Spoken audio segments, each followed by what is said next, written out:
Blank check with Griffin and David.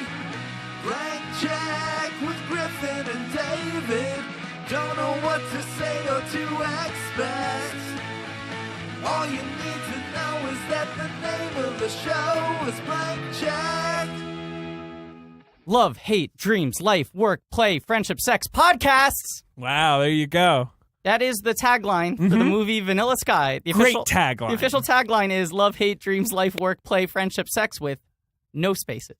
With the little, or there are not periods between them? Absolutely No. Okay. not.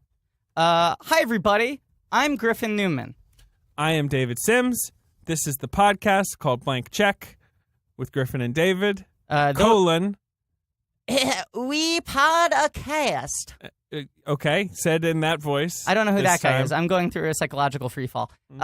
We're the two friends, hashtag the two friends, until Barack Obama relents to our campaign to have him join as the third pal. Yeah, but he would be the third pal. He'd be the third pal. Yeah. And this is a podcast where we talk about filmmakers who have success early on and are given some number of blank checks in Hollywood to keep on making movies their way. True. And what happens? Very often they spiral out. This is a sort of a fulcrum movie for the filmmaker we're currently talking about, who is Cameron Crowe. Yes. And the movie we're discussing today is Vanilla Sky. Vanilla Sky. Vanilla Sky. The 2001 picture. Yes. So just to put you in a headspace, we're in a post-Shrek landscape. Shrek has come and changed the game. Oh, but also, you should introduce our guest. Oh, yeah, I just thought the Shrek, it was important to set the table wait, with we're the talking about Shrek before we talk about our guest? We have a very special guest here keep pointing today. to him. He's a returning guest. Yes. One of the few we've had on this show. Yes. His last appearance on the show, a blockbuster, It's a great one. was the Vanilla Sky of podcast episodes. It was huge. But much anticipated. Yes. Yeah. You may know him from Vanity Fair, from Little Gold Man, the podcast, and from his appearance on the Lady in the Water episode of Pod Night Shamacast. In ascending order. Ladies and gentlemen, Richard Lawson. Hey, guys. He's here. Thanks for having me again. I sort of begged, I think, both of you to be on this particular...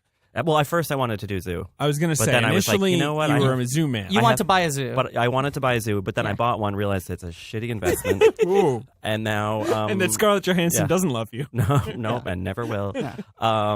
And now I'm doing this one because I have a lot more of a personal connection to this movie. Interesting. Yeah. Twist. So last time I did the funny, jokey Lady in the Water one. Which I'll say was genuinely one of my favorite It's a great episodes ep. we've ever done. I It's just fun. listened to it again, and I was telling Richard, we compare Tova Felcher to the Lorax. And Which it's was great. such a good bit. I mean, it's right out of nowhere. I really think, if we were Emmy eligible, I think David That'd and be I the tape. we would have submitted you as best guest actor in a podcast. Do you know what I'm saying? Like a kind of like a Holland Taylor level, sort of just like Yeah, exactly. in and out, does a good job, leaves. But Right, immediately jumps in, fits into the tapestry of the show, brings something new but doesn't feel like an outside element, and then is gone. But we had to bring you back, much like Holland Taylor. We had to bring you back. I'm happy to be here.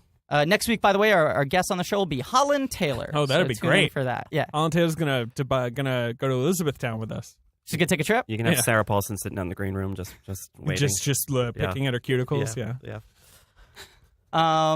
By the way, I heard that Sarah Paulson's next girlfriend is going to be Katharine Hepburn. She's moving on up in those years. The bluer the blood, the more she wants to. Lois hang out Smith with them. you just broke Lois Smith's heart. Lois Smith, great in The Nice Guys, and I just saw her in something else. She's always playing blind people. She plays a blind person in The Nice Guys. She, vision impaired. Vision impaired. Who Who did she just play a blind? It doesn't matter. Carry on. Mr. Magoo. She's in that Magoo reboot, right? Yeah. Magoo 3D. Magoo .0? I don't know. Ladies and gentlemen, there's one other person we have to introduce before we get into a very serious discussion of the motion picture Vanilla Sky, directed by Cameron Crowe, starring... I prefer Tom Vanilla Cruise. Sky. I'm sorry, Vanilla Sky. I'm gonna stick to that. Yeah. The person we have to introduce, of course, Yep. We have to do some. we could even say produce him, is Ben Hosley. Hey everyone, another episode of Blank Check. Are you doing okay, man? Wow. Said with mortal dread. Yeah, that was Ben, this is a lucid dream. that Don't was worry. that was Yeah. dire, Ben. Well, I had to Another wake up this episode of morning Blank Check. and watch this movie, Vanilla Sky. Yeah, what's the name of the movie, Ben? Vanilla Sky. Now, some I of you, love a vanilla wafer. I don't know about you guys. some of you might be confused. Ben going, Ben, this guy, is he usually a part of the podcast? He is. You might know him by different names: producer Ben, Purduer Ben, the Ben Deucer, the poet laureate, the Haas, Mr. Positive, Birthday This Benny, is very pro. the tiebreaker, the fuck master. He's not Professor Crispy. He is the peeper. Yep. He is the poet laureate. Sure. Unofficially, he is our greatest film critic. Yeah. He has graduated to different titles throughout different miniseries. Producer Ben Kenobi, Kylo Ben, Ben Sate, and I went out of order. Sure. And Ben Night Shyamalan. Good job. Thank you. Got Great. there Wasn't quickly. that great, Richard? Yeah. He just did it quickly. I was thinking Cam Ben Crow. Cam Ben Crow. And we've got a suggestion. And as always, you know, the listener has to remember to tell Ben that he had them at Hello Fennel. Oh, man. Oh, boy. He had them New twist on it. at Hello Fennel. Oh, God. That came from a listener. I forget who. I'm sorry for not giving you credit. Cam Ben Crow. Cameron Crowe. Okay, so the year is 2001. Okay. This movie comes out like 12 months after Almost Famous. Yeah. It was Almost Famous a winter release as well? I believe Yeah. Almost Famous was October, Yeah, and this so film is comes out December 14th, 2001. Yep. So we're talking 14 months later. Now, this is interesting because, Almost Famous was DreamWorks, still sort of in their first couple years, giving him a really big blank check, coming off of Jerry Maguire, how big that was, right? Absolutely. Some years later, he comes back with his comeback, and he's given, I believe that film cost... Wait, he came back with a comeback? Yeah. Great. Just checking. I believe that film cost $70 million. Yeah, definitely. in It was super 2000. expensive. Didn't make a lot of money. Made 30. 30 domestic. Won him the Oscar. Yes. So it sort of balanced out the thing, right? Yeah, but even while he's winning that Oscar, he's filming Vanilla Sky. Now that's what's interesting to me. Yeah. Because this could sort of be a blank check movie. Because the two things that usually give someone a blank check are an Oscar or massive financial success. Sure. And if you get both, then you're in the money, right? And You've been shown the money. right. And he came off of like one movie that was a big Oscar contender, and then, made a tremendous amount of moolah, and then made another film that got a ton of nominations, got him one, didn't do that well, but was beloved. But at this point, he is a brand, right? Sure. But he's cashing in a check before he's even received it, to a degree. And the lore I've heard is he and Tom Cruise are apparently very good friends still to this day. Good for them. Great for them, I would say. Yep. Smoke them if you got them. Well, I've heard things about them, so just leave it there. And they'll watch movies together a lot. And He's got one and he smokes them. And Cruz brought him. You're saying Cruz brought him. Open Your Eyes. Brought him Abre los Ojos. What I heard is Cruz Saying is I optioned this fucker. not even. What I That's heard. what I heard is that, okay. but okay, What go I ahead. heard is that Cruz is sort of this omnivore. He's constantly watching movies because he wants to like discover new directors, right? Sure. And so I think they were watching something together and they watched it and they really liked it. I don't know. I guess if you heard he had optioned it by that point. I've got okay. the story for you here. He Yeah. optioned the film instantly Yeah. when it came out in America. Abre los Ojos. It was at Sundance. Yes. It was an Alejandro Amenabar movie. And that guy, Yeah, where'd he go? he made a Greek epic with Rachel Weisz a few years ago right, that nobody Silk? saw. Agora? Agora. Agora, I think, right? Yeah. He made the others, right? And he made the Sea The Others, Inside. which is one of the best movies of the, of its decade. Maybe. Of pretty much the same time as Vanilla Sky's coming out. He's, Yeah. And also was a massive financial success. huge hit. Huge. Especially considering Big it's for Nicole about- Kidman, which is an interesting. That was Nicole's It was a career revival. diamond I mean, year. Yeah, and to put both those movies in, because that's 2001 too. The Others, That's right? 2001. 2000 because that comes The out the Others same is year 2000. as Moulin Rouge. Oh, okay. Moulin Because then Rouge she didn't come out wins in the 2000. following year for the album. Moulin Rouge came Oh, out. you're right. It is 2001. Yeah. Yes. Right. 2001 is The Others and Moulin Rouge, and then 2002 she wins for the album. So Yeah, she got double Globe noms that year. Tom for Cruise drama and comedy. and yeah. Nicole Kidman filed for divorce, I believe, in February 2001. Yes. Then Nicole And Kidman there's the movie. famous shot of her rejoicing with the papers and her arms in the air. Yes. I thought you were going to say of her holding the boombox. You were doing the Yeah, boombox. she was holding the pose. boombox up to. Ioni's go. Guy's house. Yeah. And then, so The Others does very well that summer. Is that right? Yeah, perfect time to release a movie that's set basically at night in Right, a yeah, dusty yeah, old yeah. house. But Moulin Rouge was May, and The Others was like August. She had this big summer. Right. Yeah. Right. And then 9/11 happened. And then Vanilla Everything Sky changed. came out 3 months later. Yeah, Yeah. and this movie, I remember really, it's one of those movies where you almost think, like, maybe I'll watch this and I'll think it's so much better because it was released in the shadow of 9/11. And it's such a weird, self-centered movie Yeah. that it's almost like, were people even into this? Like, Right. could people even really handle Were this? in Like, it as anyone I'm a in the movie, newspaper magnate. I have a facial scar. Woe is me. Like, everyone's Yeah. just like, come on. Yeah, and like She swallowed my cum. Sorry. I love this movie. something no one was doing after 9/11. Yeah, no, we couldn't. It was too soon. The others came out August 2001, exactly. So I thought, I'll rewatch this film and think, maybe, but no, I didn't. No, it's not that good. You like it? I like it quite a bit. That's crazy. I'll sort of state my case for it as we go through this episode. Yeah, we'll go but it through. is definitely a movie where you go like, was this a victim of circumstances? Yeah. Because it came out, it did super well. Was Yeah, a it did huge pretty well. hit. It's Cameron Crowe's second biggest film behind Jerry Maguire Sure. by like a good distance. It's the Yeah. second highest grossing film. And it was not very critically well received. The public didn't like it very much. No. And it got like sort of no Oscar play other than the Paul McCartney song. And it was Vanilla Sky. it was a big Oscar play, right? I mean, it came out in December. They thought it was a big Yeah, Oscar. they certainly thought. I mean, Yeah. what else are you going to do with a big romantic drama, right? Like, Because this was you'd in the figure- period where Tom Cruise was trying to get that Oscar because he had done Yes. Magnolia and now this and Mhm. Yeah. and then Collateral a couple years later, Minority Report, Minority Report. Last Samurai. Sake! Oh, Last That was a Samurai. big Oscar That's- play yeah. that didn't Yeah. work. It was. Um, It was. But there's that whole element. I remember even like it was top secret. The advertising was very vague. I mean, obviously it was a remake of a film that people had Could seen, see so they if knew they where it wanted was to going. see But it. they were very vague in how they're presenting the movie. And the poster it was from this time when all you needed for a poster was just a close up of Tom Cruise's face. Right. All you needed to advertise the movie was Tom Cruise's name, his face taking up the entire dimensions of the poster, and a color palette. You know? Yep, that was it. Yep. Just a tone. And the poster told you nothing else, and it made $100 million. And I remember saying at the time, like, well, that's proof of Tom Cruise's power, is that this movie was not well-liked. It was by all, like, judged by most people, even people who liked it to be very self-indulgent, kind of a vanity project for both men. Yeah, it had the smell of Vanity Project all over it. This one. Yeah, I mean, it did then, but it more does now. It more does in the now. context of Cruise and what was going on in his life and what was about to start happening Yeah. with his life.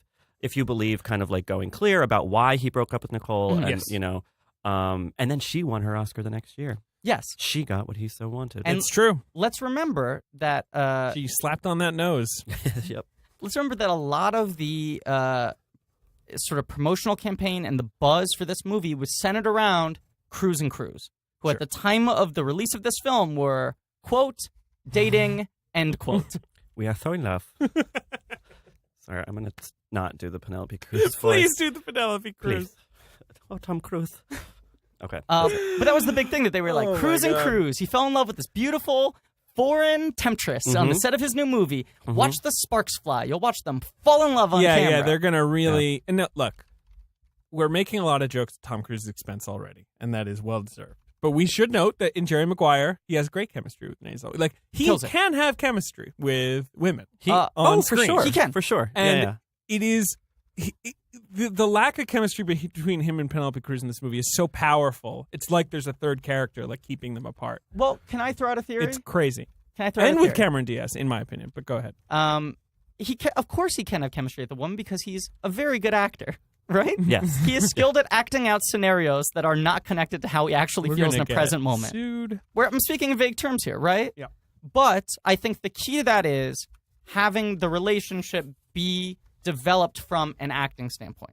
To have like Right. real meat to it, Sure. to both characters, to have an actor who's going to like, volley back the ball to him. Emily Blunt in Edge of Tomorrow. Exactly. 100%. What a I great think this movie that movie is sort of like, Penelope Cruz, who became an amazing actress, right? Was an incredible actress in her own language. Then for about 10 years didn't really work in American films because she didn't have the right sort of facility. Not 10, five-ish years. Yeah. And then has now become an amazing bilingual actress, Oh, she right? had. But Yeah. like, so just before this, Mhm. she'd been in movies like, Live Flesh and All About My Mother and And Come On, Hombre Come Los On and Ojos. Hombre Los Ojos, all Did these Captain Spanish Crowley's films. Mandolin come out No. before or Yeah, after this? no. She had done Woman on Top, which Was her breakout? tried. No, but that made a big spot. When it came out here, people were like, here's the next big star. It wasn't like a huge movie, but I remember critics being like, we're going to put her in a more American movie. It was a huge flop that was thrust on audiences. But yes, it had that vibe of like, here's like a big ingenue. It was an introduction movie. Yeah. And then All the Pretty Horses. Right. Yeah. Yeah. And then Captain Corelli? And then Captain Corelli's Mandolin and Blow. Came out in 2001. So Captain Corelli and this is her third 2001 movie after Blow and Captain Corelli's Mandolin, which like Blow was kind of a semi-bomb, but also it was like a drug dealer movie. People thought it was cool. Yeah, like people hurt her it was brand. No, it made like $50 million. It's pretty Captain good. Corelli was a train wreck. It was a disaster. All the Pretty Horses was like, and that had been the year before, but that was one of those disaster. things where it was like supposed to be an Oscar movie, and then Harvey cut it. he had a 4-hour cut, and they released it an hour and a half, and they changed Imagine the the music. 4-hour cut of that movie. I don't. Well, apparently it's good. I've heard they say it's really good. good. Damon says it's good. Captain Corelli also was John Madden's follow-up to Shakespeare in Love, I believe. So that had like a big stamp. She's on in it it. was two based movies with on- guys coming right off of having won their Oscars. But I mean, and she's in two movies. John Madden. Did I say Guy Madden? No, you said John Madden. Okay. Yeah, what if Guy Madden? Wait, that is a football Captain player Corelli's guy? Mandolin. Yeah, exactly. That is crazy that she does like the Crow after like Maguire / Almost Famous. She does the Madden after Shakespeare in Love. Sure. She does the Thornton after Sling Blade. Yeah, you know? yeah. No, It's the Naomi Watts. right. plan. Where they're like, but we just got to get you and stuff. Yeah. Don't worry, we've got all this stuff going. I mean, Captain Corelli's Mandolin is it's analog to Vanilla Sky, where it's like she has no chemistry with the star. Yeah. and the like star is and kind it- of a crazy the person. star is kind of weird. Yeah. And it sinks the movie. Now, at least Tom Cruise is ostensibly well cast in Vanilla Sky as like a hotshot handsome pants. Yeah. Whereas Nicolas Cage was playing an Italian like Christ figure in Well, see, here's the thing. So the like movie. in Jerry Maguire, those career arcs for A both of them. bella bambina, 2 o'clock. I just did a better Italian accent. The other thing is he is Italian. That's what's so crazy about how bad he is the in that other film. thing is Penelope Cruz is Spanish and she's playing a Greek island yeah, woman. it's a nightmare. Island woman. It's set on a Greek island. Offensive.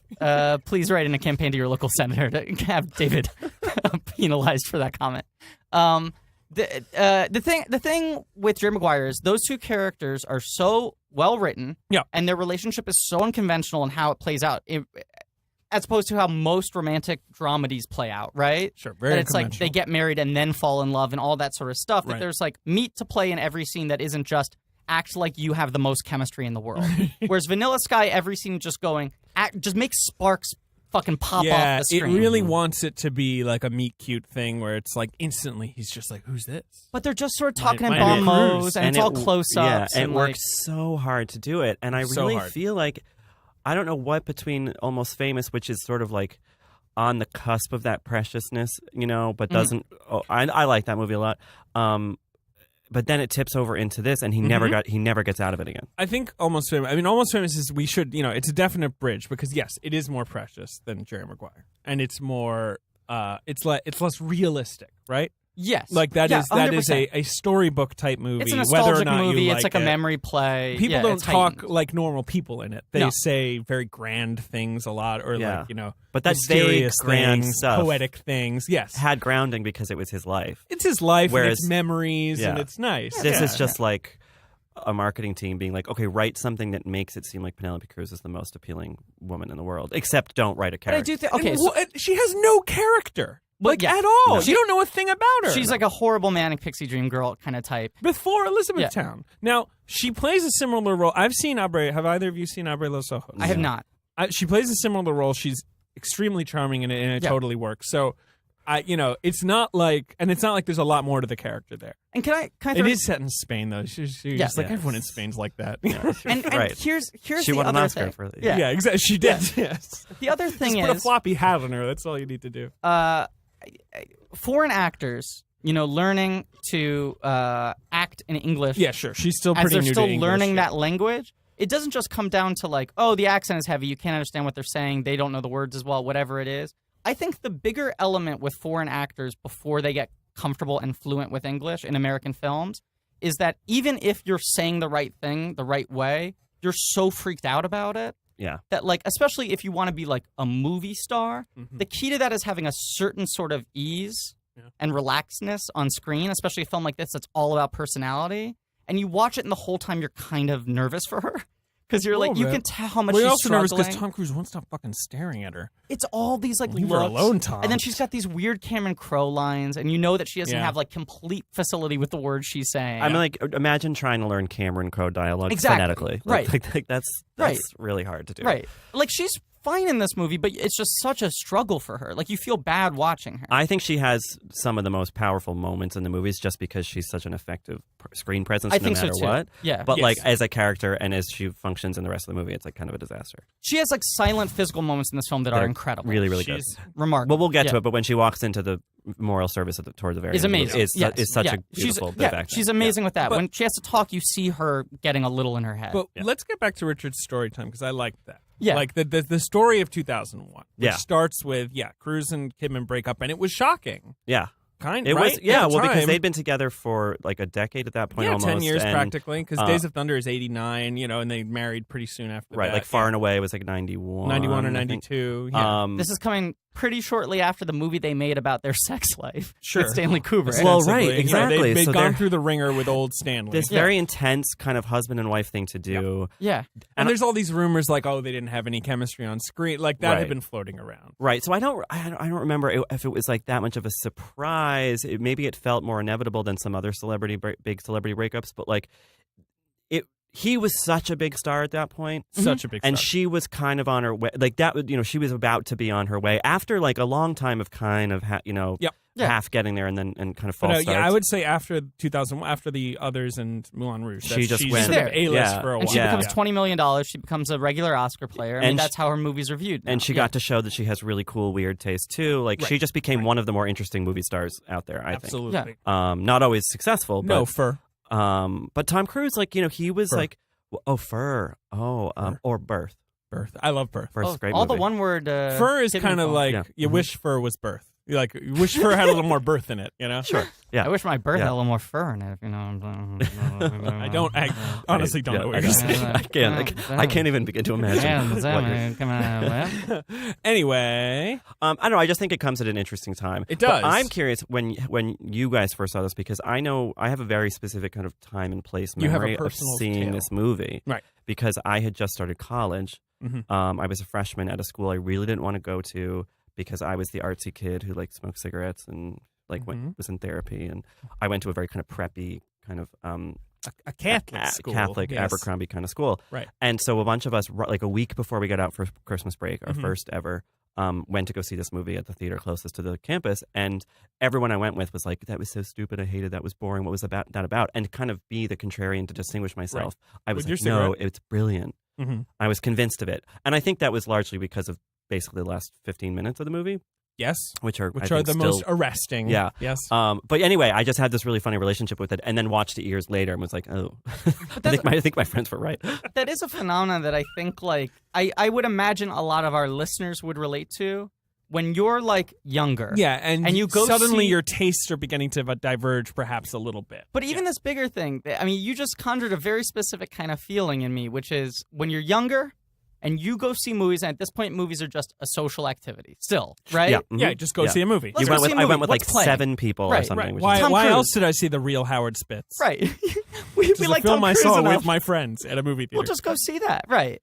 And then when everyone else is like, that's dumb, that's stupid, you, as someone who has a sort of more serious film mind, whether or not you think the movie is great, get defensive to protect the fact that the movie's at least trying something. right. Like, yes. it's, absolutely. It's That's not exactly Sweet right. Home Alabama. Like, I can tell Right. this movie's attempting to do something. So if you're dismissing it as, oh, that movie's fucking stupid. Right. Yeah. I didn't get it. It was dumb. Right. You want to be like, I get it. Right. Even if you Yes. don't love it, you get Yeah. what they're trying to do. Is Yeah. there a film you're thinking of where you felt this contrarian sort of? You know? Yes, I can tell you exactly what film. I wasn't bringing this up because I was thinking but of just one. say Is it Captain Curly's mandolin? Yes. No, the one that was the strongest example You of guys this, didn't get it. It was all about the mandolin. the one that was the strongest example of this in my childhood, where I like drew the line, or my adolescence or whatever, drew the line was Ang Lee's Hulk. Oh, that's a good one. I fucking Oh, like went sure, to bat yeah. for That's a it good hard, one. and Right, everyone yeah. else was like, "It's fucking stupid. It's not funny." Right. I remember that being complaint was that it wasn't funny enough. And you probably cited that silent shot of him falling the clouds? in the desert when he Yes, lands. Yeah, 100%. that was kind of the one I went to. Too. I yeah. still love that movie. Yeah. Yeah. But I remember that being a big line in the sand moment where it's we'll like, talk about the Hulk. you fuckers one day. don't get it. We It's will an talk about the interesting Hulk movie. one day. The no Hulk question. is weird in 2003, but after 13 years of more Marvel movies, it's really weird. Yeah. Like you watch that now after you watch any like very cookie cutter Marvel movie, and you're just like, who let this happen? We will never. Who wrote the check? Universal Pictures. Universal Pictures. We yeah. will never see that No. esoteric No. a superhero film ever again. That will never happen ever again.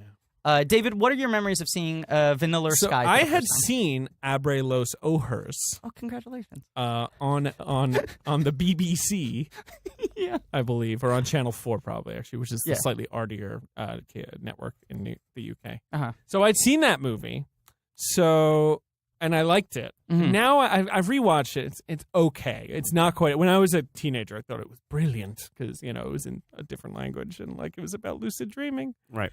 And it has Eduardo Noriega and Penelope Cruz and nobody else, famous. But so I was not. What I'm saying is, like, I went into Vanilla Sky and I knew what it was going to be about, Mhm.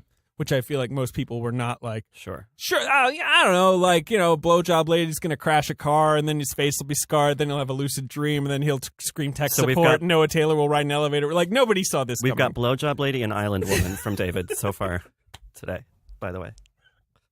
It's just the way monster. this movie treats Cameron Diaz for having sex with a man is a little bonkers. I'm just going to But, say. David, she swallowed his cum. That meant something. Four When you have times. sex with a person, you're making a promise to them, whether you know it or not. What does it say that I relate to her most of any character in this movie? Well, I mean, yeah, we have. I'm we also should talk going through a lot breakup about in her. the last 48 hours. But I was watching this and I was like, yeah, say it. You don't God. own a muscle car, do you, Griffin? I do. Or- Why does he get in the car? Give Ben your keys. Yeah. By the way, Cameron Diaz is going to pick me up after we're done recording. Oh, boy. I'm in a free fall. Don't go driving down like Riverside Drive. Anyway, so the film is actually pretty much exactly the same as Abre Los Ojos, except for the main character of that movie is not a magazine magnate who's friends with Steven Spielberg. He's just some guy? That's the stuff. Yeah, he's like a successful man. But That's he's, the flashy stuff that Cruz and Crow added. Cruz and Crow are playing around with this, like, no, let's make this like really big, like and his I think let's make lifestyle. this kind of decidedly American. I think that Yeah, was another sure. aspect of it. So I went to see the film. I was such a Tom Cruise fan. Loved Tom Cruise. And I liked Cameron Crowe. I mean, I loved Jerry Maguire, and I was fine with Almost Famous. So I was into the movie. And I was a dedicated Empire magazine reader. Oh, okay. And Yeah. Empire had just been hyping it because Empire they were real Cameron Crowe fans, I remember. And like they had just been hyping it for so long. It's like his mystery project, Vanilla Sky. Like, oh, Penelope Cruz is going to be like the next superstar, So I was just really hyped up for it. It And had I a saw lot of elements, to be excited about. Yeah. And Cameron Diaz was a big deal. I was like a Huge. big Being John Malkovich fan. Like, Once again, this was post-Shrek. I mean, she was huge. And at she the hadn't time. yet descended into the, just shitty romantic comedy. She was doing Right, she hadn't interesting done Shrek 3 performance. yet, which is like Right. the, you she know. was Yeah. she was like consecutive Shrek the Golden Third. I'm sorry, Globe Shrek the nominee. Like she was an ingenue on the rise. And she was Yeah. nominated for this, and she also got a SAG award for this. She like, nomination. yeah, but I'm saying people thought she was going to get an Oscar nomination. Yeah. And I still contend that she should have gotten the Oscar I agree. nomination that Catherine Keener got for Malkovich. I think they both should have been nominated. Oh, Well, I yeah, love Keener. But Yeah. But fair enough. But Diaz is amazing in Being John Malkovich. I also would have nominated her for There's Something About Mary, which is a Oh, sure. deceptively Yeah. difficult performance. I agree. I also would have nominated her for The Mask. I don't know. Feeling Minnesota. I have seen Feeling Yeah, so Minnesota. The She's Last all right Supper. in that. The Last Supper. I saw have that not movie seen probably about 20 times. That's a good pull, Yeah, right? Yeah, Yeah. that was a good one. Courtney B. Vance. Yeah, oh, the great Courtney B. Annabeth Vance. Gish. CBV. Can I tell you guys my experience of seeing this film? Ben, Hey guys. Ben, you can say anything. Oh, thank boy. you. ... So I saw this at a drive-through. That's crazy. The year was 57. Yeah. Somehow that's the least surprising thing in the world. And I was sitting in the back seat, and I made out with a girl. Wait, so you were sitting in the back seat? Were people sitting in the front seat? Yeah, David, it's a car. Who was sitting in the front seat? All right. Your well, parents? Maybe you moved to the back seat to make out is what I meant. Oh no. I didn't have a car. Wow. I was with my friend. I don't know whose car it was. So you had one friend in the front seat? Yeah, Just sitting stone-faced, gripping the wheel at 10 and 2, like and we Watching sat in the Vanilla back. Sky while you sat in the back and made out. Yeah, exactly. That's how it went down. No, he had a girl too. Oh, he we did? were on a double date. Oh, okay. So you must have absorbed very little of this film, making out in the back seat of a car at a drive. No, I did not pay attention to what happened at all. Because if the two people in the front were making out as well, anytime they would lean in to make out, you wouldn't have been able to see the movie, right? Yeah, no, it's just a real kiss fest in there. Are you allowed to say "cum" at a drive-in? I mean, that's like. Did They just bleep edit that out. Yeah. Yeah. They turn it off for a second. They set off an air horn, and then a guy comes out with a flag so you can't read her lips, waves it in front of the screen. Oh my god! Yeah, this movie was so. I'd seen, so I knew the general premise, but this movie was a little shockingly. I was only 15. Yeah. I wasn't seeing like a lot of R-rated quote unquote movies yet. So yeah, this was a little shockingly sexual This movie's in dialogue. pretty not- blunt in how it discusses sex. Yeah. for a section of the movie before Yeah. it becomes kind of more like gooey and sort of like yes. dreamy and Yeah. Right at the Yeah. first act. Yeah. But even that scene where he's talking about the mole on Penelope Cruz's breast is like yeah different than what you'd see in most Hollywood films, I'd say. right. Where it's like two people naked in a bed together, and it's not like quick cut, gauzy, like thrusting. Sure. It's them just sort of Thrusting, though. sitting and naked and like talking. There is some thrusting. It reminds later, me though. of Sense of- yes. Oh, yes. Ralph Fiennes and Kristen Scott Thomas when he's like, I claim this, part of her neck or whatever. yeah. It's that same scene. And they're doing it in Notting Hill, but there's no boobs. But they do have Yeah, a frank Hugh Grant's discussion really of flat the chested. There are no boobs in that. No, it's Reese Funds. Actually. What's the two of them? Well, right. In Abre los Ojos, she is. I remember the same scene. She is straddling him She's on top. and has her. She's woman on top. She's woman on top and has her arms up, and he mimes putting a coin in her armpit, and then she like starts moving, like she freezes, and then she starts moving again. Very strange. I love that. And that is, it's so odd that it is to this day impressed upon me. Yeah. That weird little scene. But But it's like the movie's beats are exactly the same down to the crucial moment of him like lying in the gutter. Okay. No. His face looks way worse in the Spanish movie, though. interesting. Oh, yeah. Well, they couldn't really. Yeah, they couldn't fuck him up beyond yeah, recognition. yeah. But here's what I like about this movie. It's not the only thing I like about this movie. It's something I like about this movie. Yes, they still make him look like Tom Cruise. I do think he genuinely looks terrible in it. Yeah. Like no, it- he it's- doesn't. Like if you saw him in the street, you would be I think he repulsed. looks terrible, but also he does such a good performance of playing a kind of repulsive person. Yes. Yes. Once he gets to that point that he really sells the makeup. I just watching it even today, I was like surprised anytime they cut to the face going like, oh, you didn't like do the Gerard Butler Phantom of the Opera thing where it's like, okay, there's a 4-inch radius that's shitty. Right. But like he's really playing unlikable. Mhm. And the face is genuinely upsetting to look at. So the first time I saw this movie was 2 years ago. Whoa. Okay. Completely missed it at the time. Sure. You were pretty young, probably. Probably like 13 years old. But here's the thing. I really didn't like Tom Cruise at the time, right? Yeah, you were a dick about Tom Cruise. I was a We've dick about talked Tom it. Cruise for a long time. So I just think I had like no interest, and I was a Cameron Crowe fan, and when the reviews came out and they were bad, I was like, I don't want to see a bad Tom Cruise movie. Like I just sort of had no inclination to see it. And I had over the years just kind of like kept the narrative of like, oh, that one sucks, right? People hate that one. And then Yeah, every sure. once in a while I'd hear someone be like, I actually think it's really good. I actually think it's really interesting. So I watched it like 2 years ago when I was stuck in a house with my family for the holidays and was just like, let me just Netflix a bunch of stuff that I wouldn't watch most times. Right. Like movies on there that I've kind of been meaning to see, but I don't think are very good, right? And I watched it and was like really into it. Really, really liked it. Have defended it since then. Today was only the second time I'd seen it. Uh-huh. I will say this, probably the #1 worst movie to see right after being dumped. I mean, there's a lot of bad movies to see right after being dumped, but sure, it's not a good one. The Lobster, for example. Don't go see it in theaters. I think I would find The Lobster more cathartic in my current state. Here's my Okay. thesis for why this is Oh, go ahead. Go a ahead. terrible movie to see after being dumped, right? It's the loneliest movie ever made. yeah. Yeah, it's actually because I actually watched it a couple yesterday or Yeah. and it's really depressing. It's and I was really really depressing. bummed out after But it watching also it. it's a film about loneliness. Yes, it is an isolation. And yeah. and it's a guy who cannot get over one moment he had with someone that was so great that he'd rather go into a coma than live again. He'd rather on a day-to-day freeze basis his body like an ice cube. because he can't get over the time he was happy. Anyway, yeah, this movie did a number on me. But here's Ben cackling in the background. Like some Jason Lee driving off. Yeah, Ben is the Jason Lee. Yeah, like Ben's Tom the Cruise Jason at Lee. this point. I'm Penelope. You're Cameron Diaz. You're, And Richard- you're Tommy C. I was gonna say, oh Richard's yeah. Kurt Russell. Yeah. Because Oh, he's got and I the, want to talk about Kurt Russell. he's got the Yeah, Atticus this Finch movie. We'll get to glasses. that. Yeah.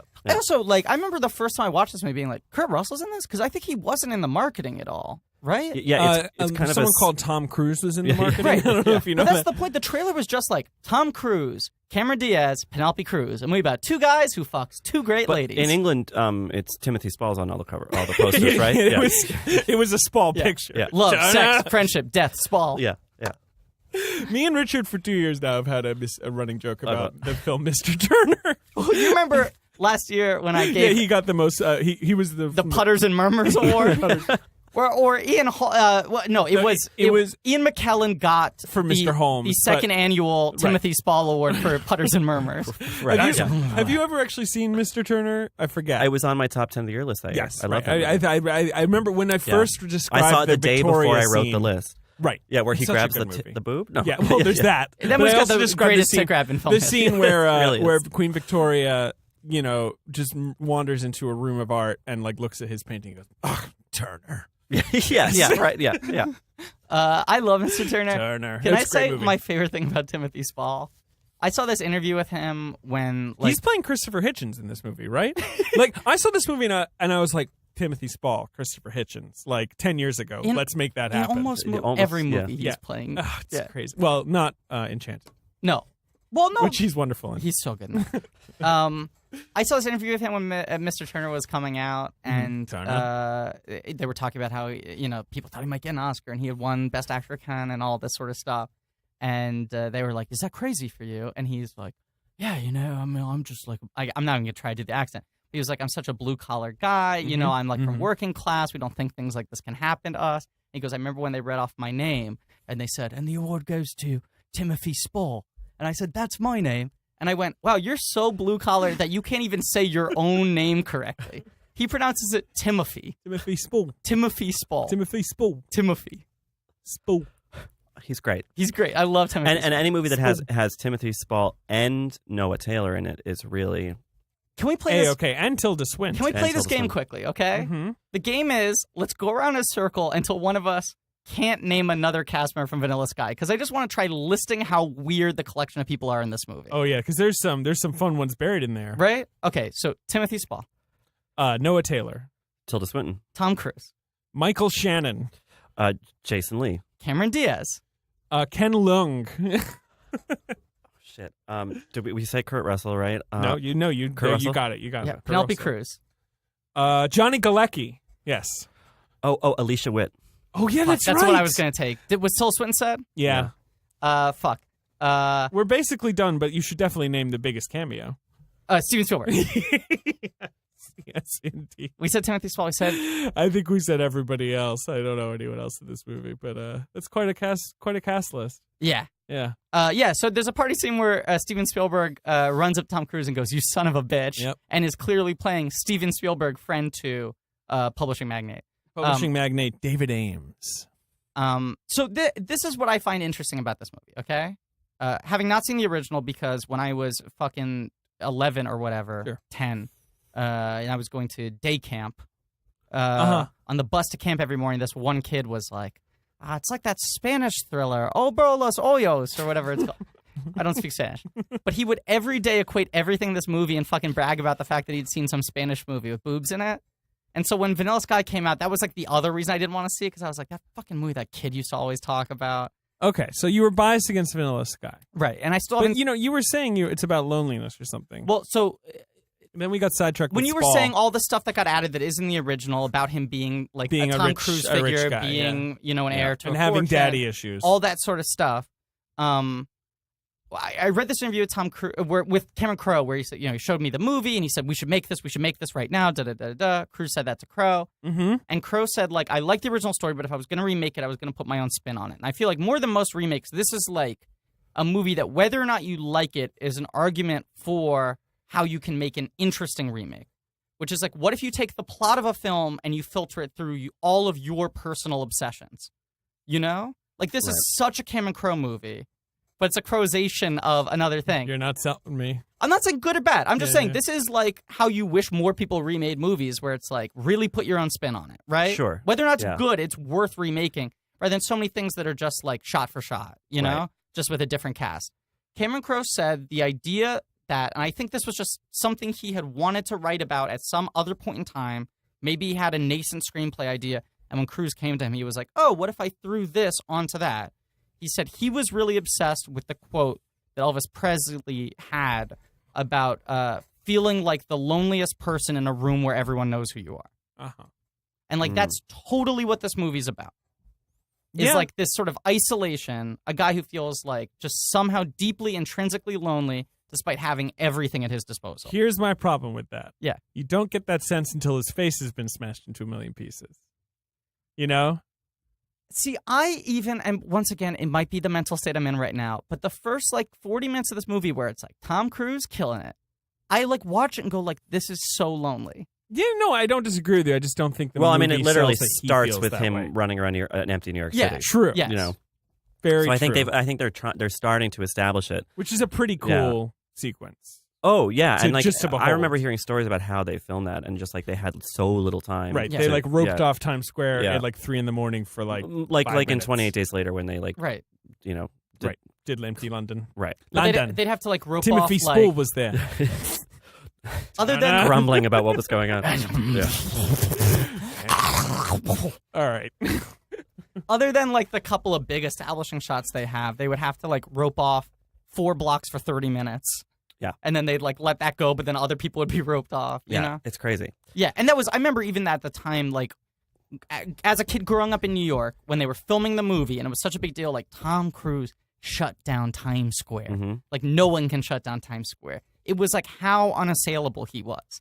That it was like, this guy's such a big movie star, he can fucking do whatever he wants. Yeah, and it's crazy that at any point in his career, Cameron Crowe got to do that. Yes. You know, and that's what's so funny Yeah. about this movie is that like it's really a fulcrum movie because if this had gone well, Mhm. I think Cameron Crowe's career would have been way different. I agree. Yep. But it didn't, and then he kind of had to he receded back into. Well, I think he starts scrambling. Like, Yeah. that's my Elizabethtown is him being like, I'm gonna write the most Cameron Crowe movie you ever Right. Cameron Crowe. I mean, Like, yeah, I'm gonna yeah. fix it all. Romance. You love romance and talking, right? And Right. This movie is throwing the Cameron Crowe thing onto something else, Right. which is how he could have expanded why I as don't a like this director, movie. how he could have grown up, you know? Is there another director who has done that successfully? I mean, I know this movie did okay, like financially, but obviously critically it didn't. Yeah. Is there someone who's like that idiosyncratic who then made like a weirder, more genre-y movie? Not that this is a genre movie, but I It can't is a really genre think of movie. one. Successfully? Yeah. I don't, I mean, I mean, I'd If- have if to by think. It would be like I if don't know. Richard Linklater made like a Yes. sci-fi thriller, which Right. would, I mean, I guess Well, he has sort Yeah, of. it's pretty good too. Yeah. I mean, I'd say School of Rock kind of functions in that way. Yeah, I mean, it's yeah. not the But it's a same small thing movie. exactly, but it was like a commercial film that did well and very much feels like of a piece with his work. It I don't know if does, I there's a agree. big example I because agree. like most of the times where that happened, it's like Altman's Popeye, you know, Right. where it's like this Sure, is that's a good Altman, right? Mhm. You know, trying to fit into a pre-existing genre. I made you something, and we're all like, "Oh, okay." Do you like it? But in most cases, you're sort This of like weird. I mean, I said on Twitter this movie is like Jerry Maguire like got out of some sort of like Frankenstein monster experiment before he was finished, and he just starts like rampaging. Well, around. it's like- it's like a deformed Jerry Maguire. Love me. it's the only good scene in Alien Resurrection where Sigourney Weaver finds the room with all the all aborted the all the clones. Right. the spec scripts that didn't make it essentially, Right. and they're all the like and it's fucked like, up yeah, Sigourney Weavers. Weaver with like 3 flippers, 1 titty. She's like got a slug body. and she just burns them all. Yeah, Yeah. right. Like this feels like most times an idiosyncratic sort of drama or comedy, like small scale, emotional, focused drama or comedy director has tried to throw that into a larger genre structure. It's either like a disaster like that, Yeah. or like Barry Levinson's Toys, which we've talked about a lot. Ooh, You know, yeah. Oh, things yeah, like that's a that. good one. Yeah.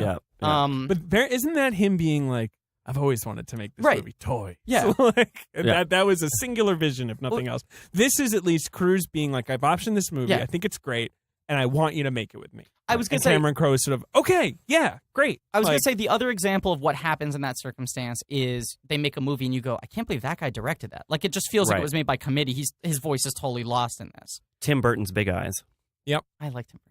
but it's Oy. I'm with the Richard. It's a reverse. It's going from bigger Tim Burton's to smaller. weird because he Yeah. made idiosyncratic blockbusters from the beginning. Yeah. I mean, he's a pretty good example because it just happened really fast. You know who He I could have made weird little movies for heart, like Beetlejuice's for a while. He just got Batman right at the Is there start. something to be said for the fact that his two really Oscar-ploy movies both start with the word big? Big eyes, big And- fish. yeah. Anyway, What's he Love gonna do both of next? You love Big Eyes. I like it a lot. I love Big Fish. I recently like tried Big to Eyes rewatch quite Big a lot. Eyes. It doesn't move. Put it that way. I like It's not a Big Eyes. fast movie. I'm defending everything today. Yeah, all right. You know who I'd say kind of almost has pulled off what we're talking about? Who? To invoke the movie for the second time today? Doug Liman. With Edge of Tomorrow? Like Edge of Tomorrow sort of feels like a big genre movie with, prevalent Limany elements. He's a weird But he's a weird director. I director. can't get a beat. He doesn't on have that. as strong a voice, but it does feel like that movie almost threads yeah. that needle. Is that movie's great, but almost threads the needle of what we're talking it's very weird that the guy who made the Valerie Plame movie No, also Fair made Game. Jumper. Yeah. Yes. And Edge of Tomorrow. Yeah. And Go. And Mr. and Mrs. and Smith. originated the Bourne What if movies. he's like really six people secretly? It's kind using of the that's same what name? I'm saying. I can't get a Yeah. beat on that His guy. career's insane. What's his deal? So weird. Yeah, I don't know. Anyway, sorry. Vanilla Sky. Vanilla Sky. Okay, so All right, let's. I'm going to tell you the plot of Vanilla Sky right now. A man is in prison, and he's been charged with murder. Well, first, someone tells him to open his eyes. Sure, and he runs through empty Times Yeah. Square. That's also a ballsy But it's a move dream. that the first line of the film is a character saying the title name of the of the original original film movie. in Spanish. Yeah. Yeah. Whoa. Oh, yeah. But no. One thing I think that about the movie that is ballsy is that it is narrated by a man who is wearing a rubber mask, Love and it. it sounds like it's like. I was a magazine. I own some magazines. Can you hear me? Like it's the most muffled narration you ever heard.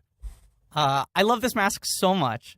What do you think of the mask? I like the mask. It's creepy. The mask is really creepy, and it's used to some very it's used to good effect. I think in several scenes. Yes, and right after Eyes Wide Shut too. Not right Yeah. after, but Tom Cruise in masks. I love that it's not a blank fake mask, but it's also It's like slightly creepy, almost a little too Tom Cruise-y. right. But it Yeah. strikes just the perfect uncanny valley point where it's Yeah. not like just like Tom Cruise's face, and it's Right. also not just a sort of anonymous mask. Right. It's like just somewhere in the middle Yeah. where you're really uncomfortable anytime it's on screen. Yeah. Yeah. He also gets really weird and physical anytime he's wearing the mask. Yeah. Yeah. He does all that sort of shit where he's like, That just too where he's dancing Yeah. for some unknown For reason. unknown reasons. Yeah. yeah. So a man in a mask has been charged with murder, and he tells his court-appointed psychologist, played by Kurt Russell. A kindly Kurt Russell. A nice Kurt Russell.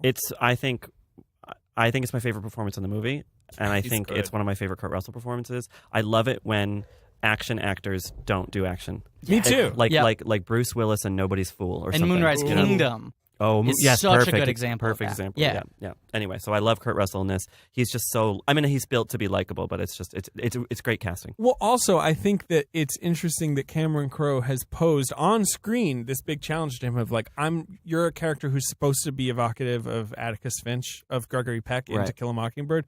Not a pretty famous nice guy performance. Yeah. And Maybe he's the does most a very famous. good job. Like, Yeah. I think inhabiting that sort of like gentle fatherly energy. Without doing an But impression. in Vanilla Sky 2, he's going to be racist, like in Ghost of the Watchmen. Cameron Crowe has written Vanilla Sky 2. Chocolate Sky. And it won't be released until Chocolate Ground. once he's infirm. His kids.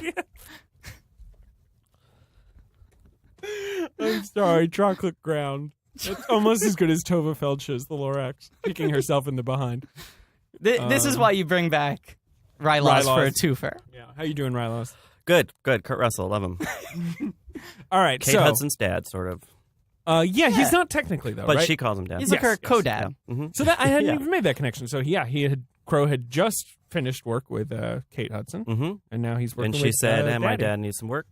She's like, he's just kicking around And he the said, house. have him show up first day of filming. I'll find something for We'll him. throw some glasses on. Yeah. him. I He'll be think fine. it is Yeah. worth mentioning that Kurt Russell was very dormant his career at this point. He had like made these was weird quiet. comeback attempts, Soldier. like Soldier, Escape from and LA. Escape from Yeah. LA in the '90s, where it was like, Executive Decision, yeah, Yeah. Breakdown. where it's very clearly Yeah. like, okay, you're not you're not an action star. And Carpenter's Right. failing him. Carpenter's fucking wiping out, so he can't be there to prop him up anymore. Yeah, that is true. I think Ghosts of Mars comes out this year, I believe. 2,000 Miles to Graceland maybe came out earlier this same I year. believe I think. it's 3,000 Miles to Graceland, my friend. I think I have failed at trivia off of that very difference in numbers. Yes, that was the Elvis impersonator bank robber movie yeah. with Kevin Costner and Courtney Cox. I remember. And Kurt Russell? Lucy Liu? Possibly. Isn't that where Courtney Cox No, met Lucy Liu's David another one. Arquette? Yes. That's the movie they met on. Yes. Right. Yes, The, because I Arquettes. introduced them, yeah. You did craft services on 3,000 No, I Miles. was writing a feature for Empire Magazine. Never ran. You would have read it. Oh, I loved Empire Magazine. Yeah. So he narrates, he flashes back, and he's a publishing magnate And they filmed it in the Condé Nast offices where I used to work before we moved downtown. in the old Times Square while building. Yeah. mentioning Graydon Carter, who is my boss. Well, my boss's boss. Shout out to Graydon Carter. He listens, right? Oh yeah, yeah. Tip blank check. Mhm. Is he more of a Griff head or a David dog? Or is he a Hos Hog? He's a Hos Hog, absolutely. Well, I'll Hey tell there. Big G. I've talked about this with you, but my roommate when I dropped out of college was Graydon Carter's son, who I believe does not listen to this podcast. Oh, that's right. Yeah. My friend Spike, and he was the name on the lease. And so once a month, I would have to bring a check for like $600 to the hallway in Vanilla Sky and wait for someone to come out and collect the check. It's like Graydon Carter could use it as toilet paper. Could not even bother to deposit it. You told me that. That's so you are intimately acquainted with the kind of a job that David Ames has, 100%. which is that he runs 3 magazines. Is it only 3? I think he just says 3. It was like a Maxim X. One's called Lies. Is that right? Didn't they at one point go, "We need your approval on the new cover of Lies magazine"? I might have Sounds misheard like a it. great magazine. Great title for this, a magazine. and I want to. This is an interesting moment in time too, because it's about a rich, wealthy, magazine heir Sure, in publishing. 2001. Yep. When all that was starting to fall to shit. It's literally, within a year, Yeah. the idea, it's like, oh, so you're a penniless? Is that what you are? Right, you're a pauper king. Like what? When did the internet started in 2002? Is that right? Al Gore invented the internet right upon leaving office in 2000. Yeah. Okay, right. Yeah. He said, "Oh, and here, by the way." Because the first website was for the X-Men movie, right? It was summer 2000. Yeah, That's right. No, the first website was for Ben Hosley's favorite movie, Stargate. Is that true? That was the first Stargate website. was the first film with a website. I always thought What it was about Space Jam. What about Space Jam? Yeah. Space Jam's after It's Stargate. the oldest website. Yeah, Space Games. Is it? Space Gam. Space Gam. I'm gonna make Space one called Gams. Space Games. It's just like Elaine Stritch and showing her legs in space. Sid Charisse in Space Games. No, because I think Stargate's 94, and Yeah. Space Jam's not until 97. There you go. But Space Jam just has a famous old 96, maybe Space Jam's 96. Yeah. website. I think it's 96, yeah. Yeah. Anyway, so he's a publishing magnate. Yep.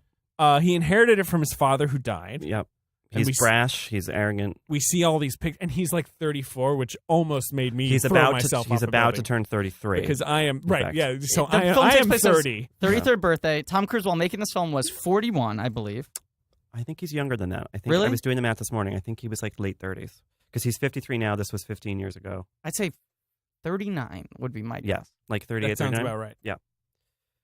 So he's playing I can younger, look it up. by at least half a decade. Most definitely. Yeah. Let me say this. He's supposed to be a sort of, Arrested Development case, right? He's just a little, he hasn't quite, Peter Pan type. Sure. Yeah, he's still having parties and having fun and like. Having the best hair in the history of film. He was 38, tooling around in sports cars, and he's got his weird like shrunken 8-pack, his weird chest, that he like worked. It's Yeah. like he worked out too much and it went wrong. That's why I don't work out. If your body's this right. small and you have that many muscles, it doesn't fit. There's odd chest. There's no space for the muscles. And he has one friend, Jason Lee. Yeah, I will also say that this is I think the rare movie where Tom Cruise with longer hair looks better Yeah. because he looks good. He's at his best when he has the short crew cut, I agree. and you can measure the Mission yeah. Impossible movies by the haircut. But this is the 2 Right, years because with in long Mission hair. Impossible 2, which Yeah. he had made His- the year before, his he's hair's got the long, real long and it's hair. terrible. It's so bad. But he does 3 consecutive movies. Magnolia, Mission Impossible 2, and this are all long hair, right? And there are Yeah. no films in between. Right. Yeah, because in Eyes Wide Shut, he's got the short hair. Yeah, 99 to 2001 is long hair TC. So he has got long hair. He doesn't have his beard anymore. Yeah. No. Get it? Yeah, I got it. Long hair, no beard. Took me a while. Took me a second. Yeah, I don't get it. 12 Good. comedy points, Richard. But then for Minority Report, short. Yeah. And then for Last Samurai, long. Too long. The longest it had ever been. Like Crystal Gale, like it was down to his ankles. And then Collateral, short and peppery. You know, Which, great. not a bad look. No, good look. Pretty salty, if you ask me. Yes. He went into he said, give me the Jamie Lee Curtis. Exactly. I do think he does look a lot like Jamie Lee Curtis in that movie. Same amount of shoulder padding in their suits, too. Mm-hmm. I do think that I think this is the best his hair has ever looked in a movie. I really do. Yeah, they really sell him being. He looks great. I mean, it's not hard to sell Tom Cruise as this, but like, he's just pitched very well as this like handsome like guy who everyone is obsessed with, and Yes. even though he's a jerk. He's a jerk. Yeah, This is the last movie, I think, where Hollywood tried to just present Tom Cruise to us as, at least for the first 30 minutes of this movie, before it inverts it and deconstructs it. For the first 30 minutes of the movie, this is the last time Hollywood was like, this is the most perfect man in the world, right? Sure, This absolutely. guy's charming, Yes. he's great looking, he's fun, he's funny, he's confident. After that, he goes more into genre stuff, and then anytime he tries to do this sort of thing, people flip out and about everything that he does after this is haunted, you Yes. know, Yes. and like even something like Mission Impossible 3, where he's the hero, his character is dark and like crying a lot, like in the last His 30 minutes of the character's movie. like weirdly tortured by his job. Yeah. Right. Minority Report, yeah. he's super haunted. Yeah, Yeah, after this, yeah. all the performances Collateral, become a guy who has failed and is trying to overcome it. Right. And before this, every Tom Cruise movie is about a guy who's winning all the time. But in terms of his publicity arc, it is like, until now, it's been Nicole. And then like this to War of the Worlds is the period where he's sort of maniacally selling himself as like, I'm a normal guy Right. who likes women and romance, and I'm great. And then War of the Worlds is where it all really implodes. That's the end of him Yes. doing that. I Yeah, also yeah, I think it's yeah. interesting that like the Nicole Kidman thing was like, this is the love of a century. You know? Yeah, man. They're the two great movie stars in love, adopting Hashtag kids. the two great movie stars. The two great movie stars. Hashtag. That was the and first hashtag. That was the It's very crazy. first They hashtag. invented that when Al Gore invented the internet. Yeah, on the Stargate website. That was what they posted on the Stargate website. They went through the Stargate. That was the Flash intro. Al Gore owns the only known Stargate. I don't know if you know that. And as he invented the internet, Roland Emmerich was like, I should make a movie out Yeah, of but this. you know what the bad news is? It's the With Atlantis Kurt one. Russell. Al Gore Yeah. lives in Jay Davidson's guest house, right? Yeah. Yeah, he tried for SG-1. He's only got Atlantis. He can only go underwater in his Stargate. Wait, Kurt Russell's in Stargate. I was going to say, with Kurt Oh my Russell, God. of all people. That was probably his last big action epic that hit. Sure. Yeah, I Yeah. think that might be right. 94? Yeah. 94. The thing I was gonna say is, they presented the Cruise and Kidman thing as like they are madly in love. This is a serious adult relationship, and the Cruise and Cruise thing I remember being more like they just can't stop fucking. Yeah, Like, right, oh, right. for sure. There was yeah. never- Hot caliente. Yeah. Well, exactly. It had a tinge of a sort of exoticism to it. No Yeah, question. yeah. But there was also, because you look at like Katie Holmes was introduced as I'm in love with her, I'm gonna marry her, right? She was the girl next door who you settled down with. But the second he announced they were dating, it was like we're gonna get married. Yeah, totally. Penelope Cruz, they always positioned it as like this is his rebound fling. Right. And the positioning was always like, they can't stop fucking. These guys, the two of them, ooh, it's just hot. This was Tom Cruise calling sexual being. Yeah. Yeah. Yes. Very. And this movie is kind of Tom Cruise sexual being. And Yeah. I mean, one of the opening things is he just spent the night with Cameron Diaz and they had sex 4 times like normal men and women. That means something. That means something. Like normal men and women. That's what they do. They have sex 4 times in a night. Like a common island woman. So he's having a fling. This might be the first movie where I heard the term fuck buddy because I think Oh, is Sex that and the right? City had not done it Yeah. yet. Let's talk about Jason Lee in this movie, who is the one who says Holy it, right? shit. Why is Yes. Well, he's in the movie partly because of his ties to Scientology, I believe. And Cameron Crowe. Had just done Almost Famous. Yeah. And he's also in this movie to make Tom Cruise seem like a normal guy who has a friend who he chats with. That's right. I mean, this Yeah. character is Adds a little levity. Admittedly, in Aubrey Loso hosted, there's the same character with Right. the same mechanic where he's kind of like But a literally downhearted any guy. actor of Jason Lee or even a higher stature at the time would have taken that role. So it's Yes. just interesting that it's him. That it's Jason Lee. I guess yeah, he was big at the time. Ish. I mean, I think certainly Hollywood was trying to make him happen, right? Yeah, I mean, the thing was, I've ragged on him. I actually like Jason Lee in this. I like him a lot in Almost Famous. I'd kind of forgotten good Jason Lee. Yeah. He's great in almost. So all I this, yeah. think He's really good. he's really great in that. He's okay in this. I mean, he works. It's kind of an impossible character to play. Well, Sure. I was talking with Richard about this. He is everything. He represents the movie's struggle, I agree. which is that sometimes he has to be like, "Hey, man, fuck buddy, ha ha ha, we're friends," and it's lighthearted, and then he's like, "I'm dark and miserable and angry at you," and then like he's a third thing. The I don't problem know. is the character's a he's- sad sack, and the movie never wants him to be depressing. Well, except when it does, like suddenly, Yeah. for a second, need him to be like super mad or super depressed. But it's always cut so quickly that it doesn't really register. I mean, I remember the thing being at that this time. movie has no sense of tone at all. Well, but I kind of like that. Nah. So the I believe shortly after this is Jason Lee's first like leading man vehicle, which is a guy thing, which bombs and disappears. Right. Right. Yeah. Yeah. And they gave him a couple more shots after that before he then went to TV and became father to 3 chipmunks, and that's his career now. Right. That's exactly right. No, Yeah. you're forgetting My Name Is Earl. I said went to TV. Oh, okay. Yeah. Yeah. He stopped trying to be a leading man in movies once he went to My Name Is Earl, and then just became the live action guy in family films. But I remember feeling reassured by the fact that he was in this movie when I saw it. I was like, oh, Yeah. good. This movie has like a deep roster of people that I like. And you know? he felt like a cool guy at the time. I remember when A Guy Thing was coming out, there was some like I have never heard of a guy thing. it was him and Julia Stiles and Selma Blair. Great. And it was like, Sure. this is Jason Lee's Sure. breakout. Like, it was like a romantic comedy where he was the guy. The film was called 2002. Yes. Exactly. Right. Yeah. We Were All Young Ones. Yeah. Starring Jason Lee. Time capsule the movie. Things you'll forget if we hadn't put it on a poster. Jason Biggs played a role. Richard is 33. The movie. Oh my god. The Entertainment Weekly summer preview or spring preview or whatever it was for A Guy Thing, they said we were worried when we cast him because we knew he was the best at playing the best friend in movies. And we said if we cast him as the lead, then who will play the best friend?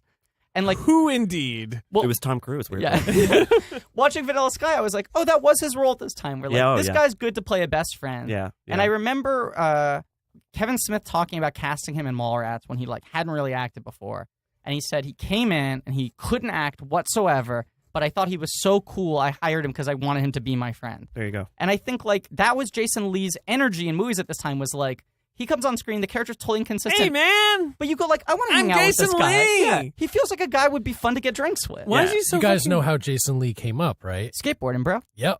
Hell yeah. Shredding real hard. He was pretty funny in some videos, though. I remember him being like a standout guy in some of the skate videos I used to watch. Did you perk up at the drive-thru when he got on screen? You were like, hold on, babe. my boy Lee's on screen. Hell yeah. Are you doing okay, Ben? Yeah, I'm fine. That's called projection, Griffin. Yep. All right, so David's having a fling Yeah. with Julie Gianni. Great name. Julie Giuliani. Great.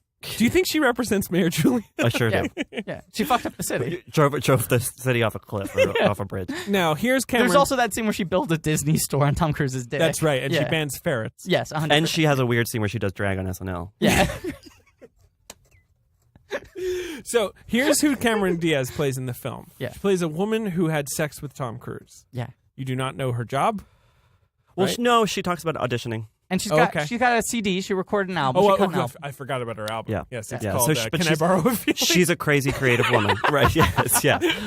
Yeah. But yeah, I mean, she's basically just sort of like arm candy for him, right? Well, He's fooling around. You are forgetting one very important detail about her character. She swallowed his cum, She did. and that means something. And that means something. Your body makes a promise. Like the craziest monologue in the world. It's great, and she delivers it beautifully. She Yeah. does. She does a great So anyway, job. so she turns into a stalker, and he kind of jokes about it, but then it turns real. And he throws a party. I guess it's a birthday For his party. birthday. Yeah. And his beaten down pal, Jason Lee, brings a girl who he met at a bar or something. You met earlier that night. Yeah. Yeah. And she's played, of course, by the island woman herself. Exactly. She's wearing an oversized coat. Oh, she's got great coats in this movie. She's got some coats. in Her this final movie. coat Her is really bit the is best. coats. Yeah. Like Yeah. that's- for Yeah. some reason, Cameron Crowe was Yeah. like coats. You're going to Yeah. wear a lot of weird coats. He does get kind of obsessed with certain items of clothing after this point. Go on. Because Aloha has a similar thing with the hat. Tom Cruise wears a hat in this movie. Oh, yeah. Oh, does he? Tom Cruise wears Yeah. the hell out of a hat in this movie. It is a bucket hat. I don't even know what to say about this It hat. is It like looks a- like the like a hat that the wicker lead bucket singer of the New Radicals wore in Fuck. the video. I was going to say Len, but New Radicals is a better pull. I was about to make the same joke with Len, but New Radicals. What is that hat? Well, he's got the dreamer's disease. That's what happened. Tom Cruise woke He up that doesn't morning. know how to wear it. It's covering his eyes. And he obviously is like... And he's not wearing it earlier that day. Like, No. it just sort of appears. Can I throw something out? Can I throw out a theory? As if he stopped at a hat store on the way to work. He was like, that one. Can I throw out a theory? Yeah. Jokes aside, I screenshotted we're it. looking at the hat. We'll tweet the hat out. Can I throw out a theory? Jokes aside. Can I borrow a feeling? Sure, here you go. Thanks. I got too many What's right your now. theory? Is that hat a conscious reference to New Radicals? Because this is a movie about Tom Cruise having the dreamer's disease, quite literally. Let's just... Oh, good. I don't even know. What do we do? I don't know. I have to go. Forever. You have to leave the country. Yeah. That's what happens after that.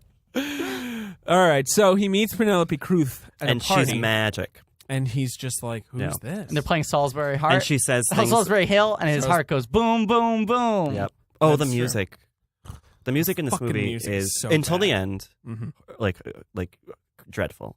It's terrifying. Yeah. Opens Um, with Radiohead. It's Crow doing his thing. yeah. I think Crow is now, because the Almost Famous soundtrack R.E.M. is is in there. really great. I like the Almost Famous soundtrack. Mhm. Beautiful. Yeah. And I used to listen to it a lot, even Yes. though I wasn't as big a fan of the movie. I Sure. just loved the soundtrack. Great soundtrack. So I think Cameron Crowe is now very high on himself as like the soundtrack guy. You know? He always He's was a music guy. I mean, it Of makes course sense. he was always Yeah. a music guy, but I think Almost Famous was a really big deal, and he was now famous for like playing music while filming and stuff. And So- then Wes Anderson came and took that crown away from him. I guess so. I mean, Became just- like the music guy. Mhm. Every scene in this movie, big scene, is set to some fucking song Yeah. from the Oh, 90s. Boom, boom, or, boom. Yeah, and it's just Grab like the it's like things and loudly take me banging home. on the soundtrack, and you're like, I got it already. You know, I mean, I think everything in its right place works okay at the start, the Radiohead song, Mm-hmm. and I think the end works. The I'm music at surprised the they end. don't do Is This My House? Is This My Beautiful Life? Doesn't it? Well, I think maybe it was in the trailer. The Family Man was about to do that for Nicolas Cage. Underrated movie. Agreed. Bella Bambina, 2 o'clock. Do you know that? He says to Taya Leone. Do you know that Tom Hanks sings that song in Hologram for the King? No, didn't see that. That's one. the cold open of the movie. Is Tom Hanks going, "This is not my beautiful house." That's right. I like that movie. I do I too. didn't see it. Yeah. I think that should movie's see it. really good. Interesting little Who directed it Tom again? Tickver. Oh, Tom Tim Tickver. Fair, yeah, Yeah. Cloud Atlas Yeah, our old buddy. of episode And 7 Sarita of Chowdhury Sense8. of Lady in the Water. Yep. fame. Wow, It's a I love movie her. About all of our old friends working together. Okay.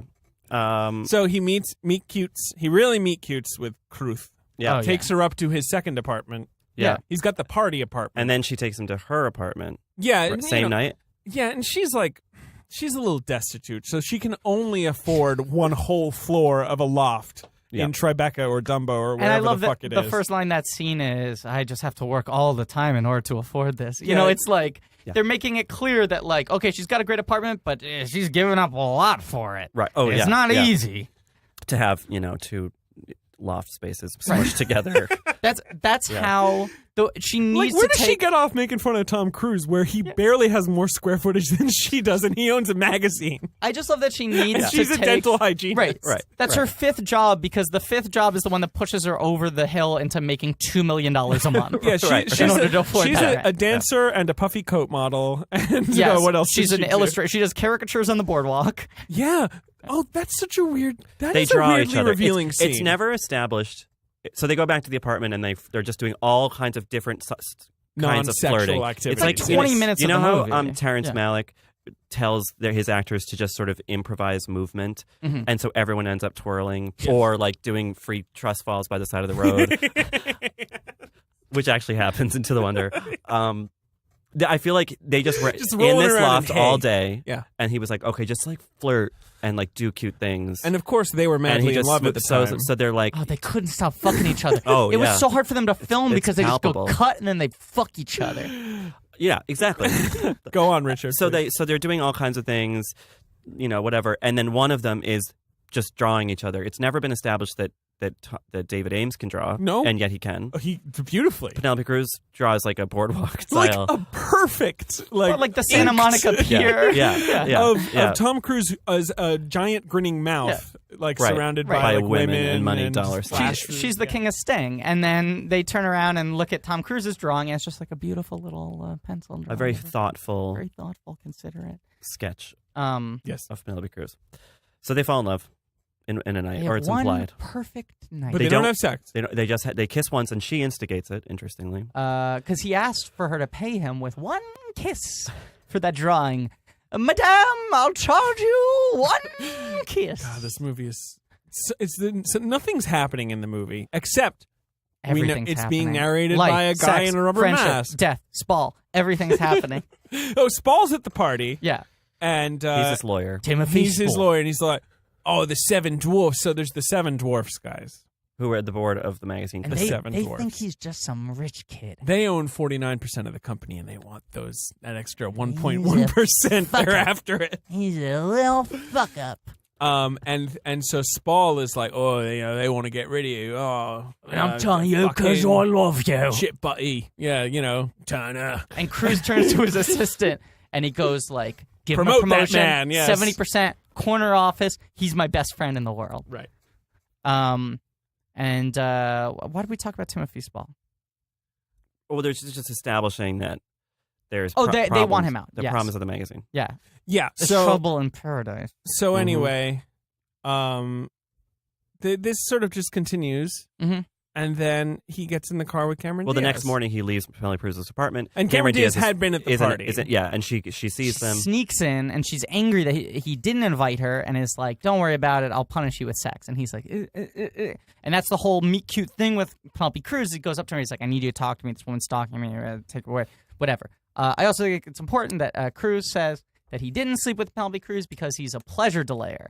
Yes. And Kurt Russell will not drop yeah. that. There's a long conversation where he's like, whoa, what does that mean? And he's like, Yeah. and he explains it because he wants to hear it. But Tom Cruise likes leaving him hanging so that it waits until the moment where he can't help but pounce.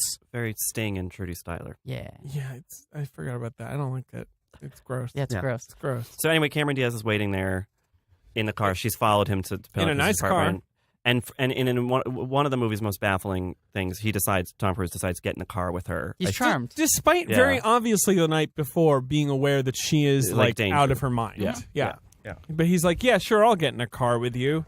You know what? That felt like a real bro moment, though, because she was talking to him about how he's not getting laid, obviously. Right. So I think She's like, that I was know you the didn't have motivation sex. there. I They're felt broing like. out. Jason Lee He's was hoping late. for some FDR Drive Roadhead or whatever. Yep. Sure. Yeah. Ben knows all about doing it in cars. Nailed it, Richard. All right.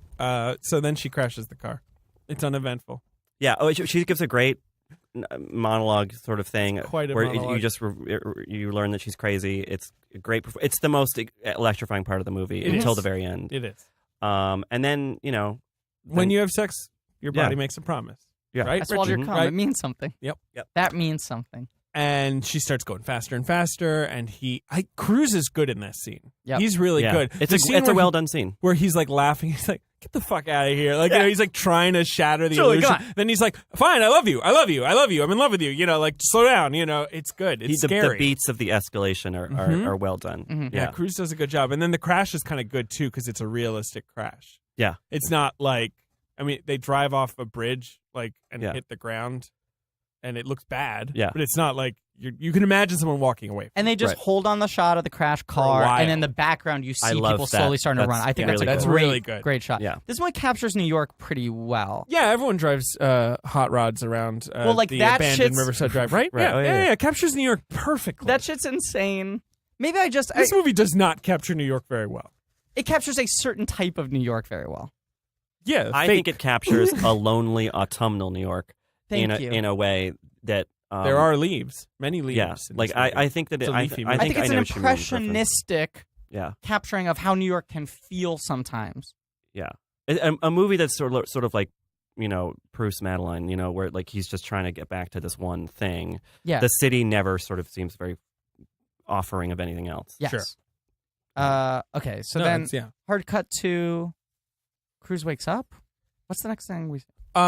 hard cut to there's a dream where he meets Sophia in Central Park and describes like, I got in this car crash, like, you know, and then we cut to the real world where his face has been like ripped up and repaired with all these like pins in his head. And there was a chance they could have saved him like intact, but he was in a coma, so they couldn't wake him to do the surgery. Right. And so he kind of had to suffer the consequences of that, right? Yep. Yeah, he's got droopy face. Like, and we basically cut to him giving this big lecture to all these doctors in like medical jargon. Yeah. So where he's like, I figured it all. You know, you have to learn and you have to like be on their level. Well, I think before that is when you see him from behind, you don't see his face, and he's Skyping with Timothy Spall. Yeah. And Spall's like, they can take the remaining %. There's a loophole. If you're mentally deficient or whatever. And I'm talking to you, and you're doing great. Why don't you just come in, show them all you're doing fine? Right. And then the camera turns around, you see him. Yeah. He's not doing great. Yeah, he doesn't look great. Goes to the doctors, chews them out. Is like, I mean, one of the cruisiest scenes in the movie.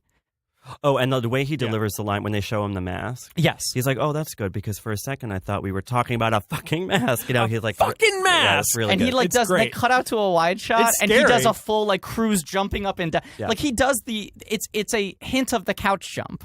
Yes. Well, it's Yep, more- it's a it's- teaser of the. Yeah. But it's coming also very jump. reminiscent of the Flipper monologue in From Jerry Flipper? Maguire. Oh, Yeah. from Jerry Maguire. From Flipper, Yeah. where he played Elijah Wood in Flipper. Yeah. That's right. No, you know, where Yeah. he goes, you think I'm just going to freak out? And Yeah. he, like, does that weird spasm. He's Right. good Yeah. at a spasm. Yeah. Yeah. This is another movie that lets him be short, by the way. Cameron Crowe he's cool with being short. I love it. Yeah. Jason Lee is taller than him in every, you know, you like Love it. noticeable. Yeah. Yeah. Love it. Okay, I'm glad you love it. Maybe one of the things I like about this movie is about a short guy. So then the movie gets really weird. It's kind of hard to It's kind of hard to go through the pick up plot. a narrative. So basically, he goes out with For a while, Jason he's- Lee and Penelope Cruz to kind of cheer him up, because he's been sort of following her around town, Right. becoming the stalker in essence. Well, then he Yes. shows up at the dance studio without Right. the mask. Yeah, and she's sort of hides her horror.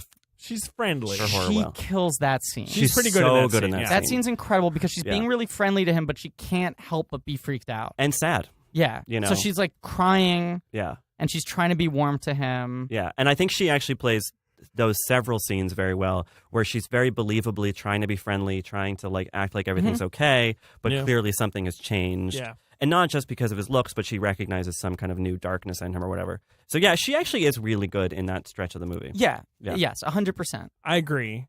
And Cruz is really leaning into being a creepo. That's And- because the yeah. movie's putting less on their romance. Yes. I kind of feel like in the same way that, you know, Pirates of the Caribbean, Depp was never able to shake that. Mhm. Cate Blanchett has not yet been able to shake playing Blanche Dubois on stage, especially because she had repeated it again in Blue Jasmine. Right. I kind of feel like Cruz didn't shake something from this movie. Well, the combination of Eyes Wide Shut, Magnolia, and this, I agree. he never stopped being a little scary. Here's you know? something Sure. I'm... And the movies where he's scary, like Minority Report, like Collateral, like the Mission Impossible sequels, Yeah. Yeah.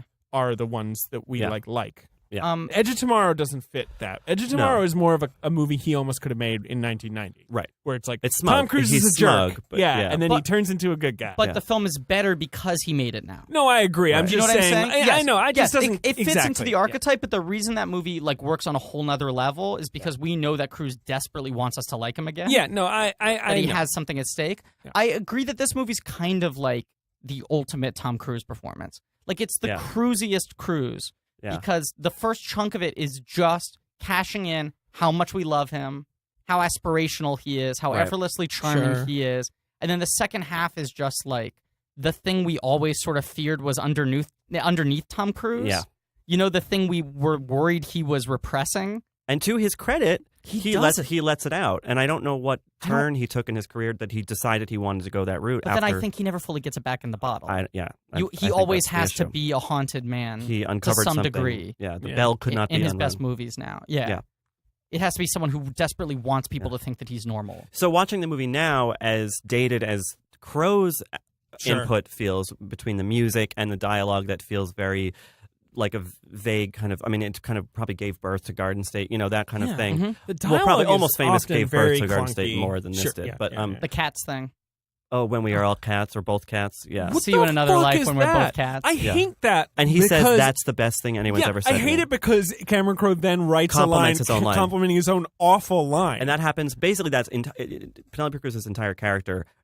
I mean, she finds other beats to play, but like the way she's written, it's just like I'm gonna show what a good writer I am of charming people. Yeah, right. And then right. people are gonna call it charming. Yeah. It's a really weird thing. I'll see you in another life when we are both cats. Yeah. That's the scene at the club where Jason Lee comes as a wingman to her because she's freaked out by him. Yeah. He gets way too drunk. He's Yeah. wearing the mask. And he puts the mask on the back of his head. And that's the best use of the mask. It's really very creepy. cool Yeah. image when you cut to behind him, and Yeah. that's very cool. W. Earl Brown, one of my favorite character actors, Yeah. plays the bartender. Oh, Yeah, Who won't make eye Lord. contact with him. Yeah. He just kind of loses it, gets real sloppy.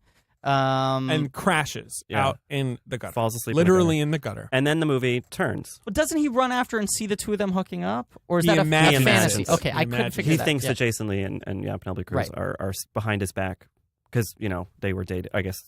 They had been dating for a few hours Right. before. Jason Lee tells him off, is like, dude, it's someone you met once. You have to get over her. You're freaking her out. Which is fair, but also the man literally looks like a monster. Yeah. So, cut him Yeah. a little slack. Yeah. Jeez. Well, I think it's finally Jason Lee's. Yeah. The characters. It's my turn. Right. Yeah. Penelope Cruz will date guys like Yeah. me now that you Yeah, right. been turned into the Elephant Man. But then he wakes up the next morning on the streets of Dumbo. Yep. And Penelope Cruz is just walking down the street with her, bags full of cash. And the pay her sky rent. It's a behind beautiful her vanilla. is a beautiful vanilla sky. And- like and in all a of a sudden- Monet and I was- painting. a everything's- vanilla sky. Exactly. Yep. That's what Timothy Spall says. Yep. He pops Oh, in. vanilla sky. No, go ahead. And everything's perfect. Or it Everything's gets toward great. perfect. Penelope Very Cruz is in love with fast. him. He gets surgery, and hey, his And his face is looks great again. fixed. Perfect. And everything seems to be going well. And they're this is a long montage of just romance between them. This is when I think we have the birthmark scene. Yeah, the and mole this scene. it's a sleepy time. For Yeah, the movie. yeah, and it's very Cameron Crowe-y. Yeah, you got the Dylan cover, album cover sequence. Yeah, Right. the street walking, but it's not freewheeling Bob Dylan. Yeah. yeah. Can we bring up? I know we've gone past it, but the Timothy Spall tells him that his nickname amongst the seven dwarves, Your nickname is fucking Dildo. Citizen Baggins. Dildo. Citizen Citizen Dildo. Dildo. Yeah. which A is very close to Citizen Dick from Singles, True. and B doesn't make sense as a nickname. No. Like, why would they call him that? I don't know. You know, Dildo. Citizen I Dildo think- is weird because it's like Captain Shithead. Are It's they like calling a him type a of dildo because he's an inanimate object who women used to get off? But Citizen is a weird modifier. I thought it was Well, like this- Citizen Kane kind of reference. But then call him like Citizen Crap or whatever. Do you know what I'm saying? Like Citizen Citizen Dildo Crap. isn't sort of alliterative or doesn't have the same sort of ring to it. Sure. It's That's got an true. extra syllable, Right. Citizen Dick would work better. Right. Citizen Dildo is weird because usually you say Professor Shithead. Like you give him Sure. a fake hoity-toity title and then a shitty word. Oh, I got it. Citizen Queef. Yeah, Citizen There you Queef go. works. Yeah. Citizen Dildo's a weird But name. dildo is a noble instrument, so it Agreed. doesn't. Yeah, as a citizen, so I it's take that as a compliment. Thank you. Queefs are perfectly natural. And citizen of Yeah. the people. Yeah. You don't think you're better than us. You're a citizen of the dildos. So now, I think this film has a very relatable moment that I just want to talk about. Yeah. We've all been there. We're having a nice day. When someone swallows your cum, it means something. We're having a nice day. We go to a restaurant, and Noah Taylor won't stop talking to us. And it's really freaky. And he goes, these people, why do you think they're all here? You chose them. They're here for you. You're a god. And he goes, if that's the case, then why won't they all shut up? And then everyone goes super quiet. and All he staring and realizes that things are wrong. Yep. And he starts seeing. We all think that Cameron Diaz is out of the movie because her character's dead, but Sure. then no, he starts seeing her. She's replacing Penelope Cruz. Yes. And most horrifically when they're having sex. Yes. That's quite a scene, actually. Well, the and it's thrusting. also like. And also, he's seeing his face is disfigured again for a second, Yeah. and then it. Yeah. This yeah. is the other picture I'll post to our Twitter account that I took from my TV when they're having sex and she does this to him.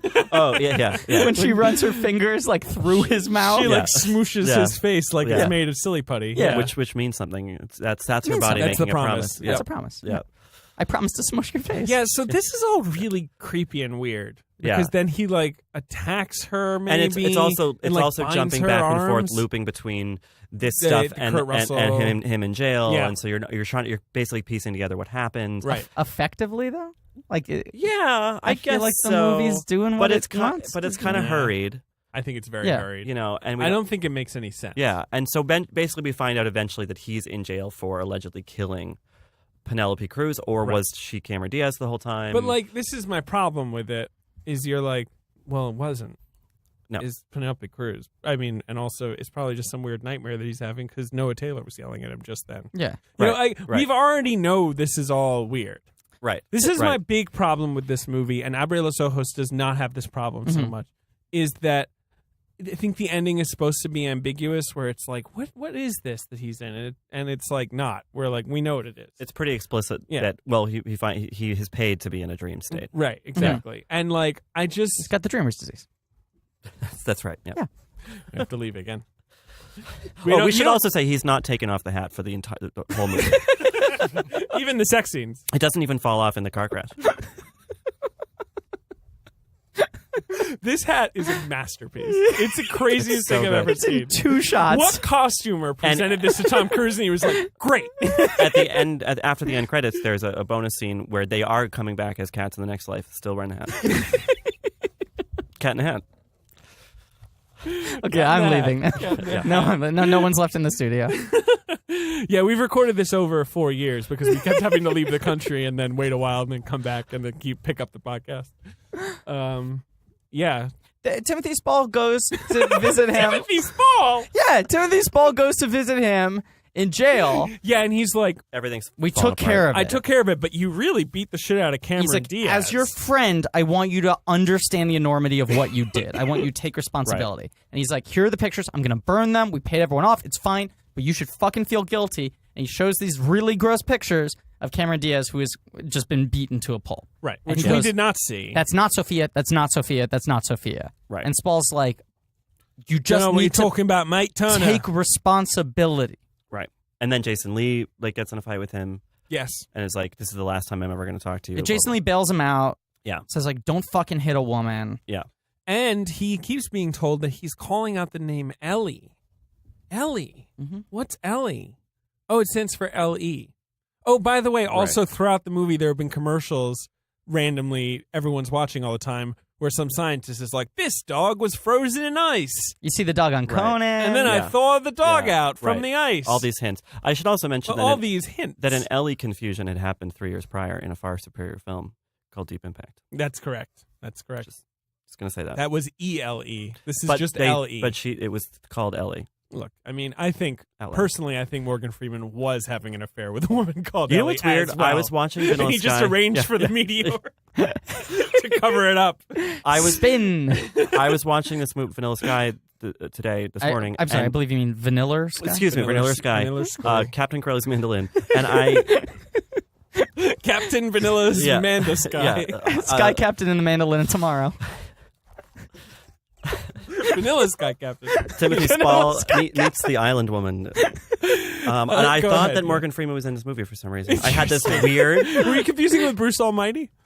No, there was some movie where he takes over for some annoying scion of an empire. And Batman Begins. Dreamcatcher? Oh, it's Batman Begins. Yeah, Is it actually? There's a I lot think of it is. boardroom Yeah. shit in that. Yeah. Well, Yeah. Katie Holmes. There's a connection. Yeah, very true. Didn't you get the memo? That's his big moment in that movie. Right. yeah. right. See, Rutger He Hauer. fires Rutger Hauer. You know who would have done a good job with this movie? Christopher Nolan. Oh, I was going to say Rutger Hauer. In the lead role.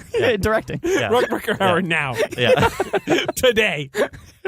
No, I think Christopher Nolan did sort of a better version of this Yeah. movie. Yes. Because this is also like a dreamlike. You mean The quote- Dark Knight Rises, right? Yeah, that's right. Is a better version of this. And then because the movie then gets into hard Just sci-fi. Timothy Spall was a right? great Bane. Yeah, it gets And- into hard sci-fi. But it's been so not that No, leading up to it. It's been a Cameron that Crowe movie. It's very confusing that, you're like, and now the movie's just going to end and they're going to explain this thing and then that's what this has all been and we don't really ever really feel a point. Yes. I just right? realized Dark Knight Rises is also about a disfigured billionaire heir Yeah. who falls in love with a woman who tries to kill him. Yes. Not the best plot in that movie, but sure.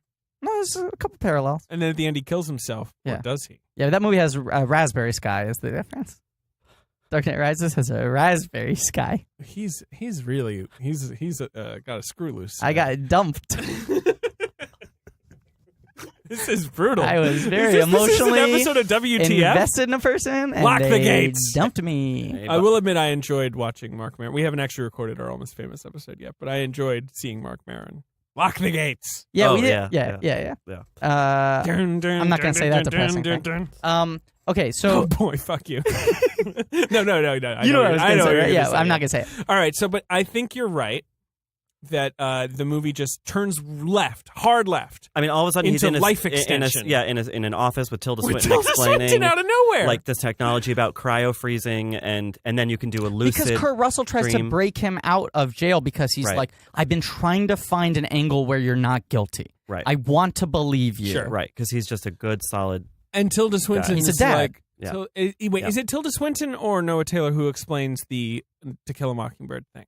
That's Noah Taylor. Okay, so Yes. Tilda Swinton's basically just like, we work at Life Extension and we just freeze your body when you have a disease And it's or funny. you die. She's Yeah. like, this promo video helps, and then she presses like play on like a desk yes. screen, and then it's her voice. And for a second, it's like she pressed play in the video, but then is speaking it Right. in the room. Yes. But it's not. It's a recording. Yeah. We Yeah, find out. We should say there are weird tech things. Like There's a lot that of weird scene tech where stuff. Jason Lee has a really tiny camera. Yeah. That's like supposed Yeah. to be now. I mean, everyone's born And with my- that camera in their brains, but like my at question the time, is- it was revolutionary. Is that and there's a scene also I was going to mention Mm-hmm. where Penelope Cruz runs her hands through a hologram of Louis Armstrong. That is really weird. I forgot about the Louis Armstrong hologram. Johnny What's- Galecki buys it for him. He sells it to him. Yeah. Yeah, He goes and like, it's really good. Louis Armstrong, people love it. And there's that scene where Cameron Diaz invents Snapchat.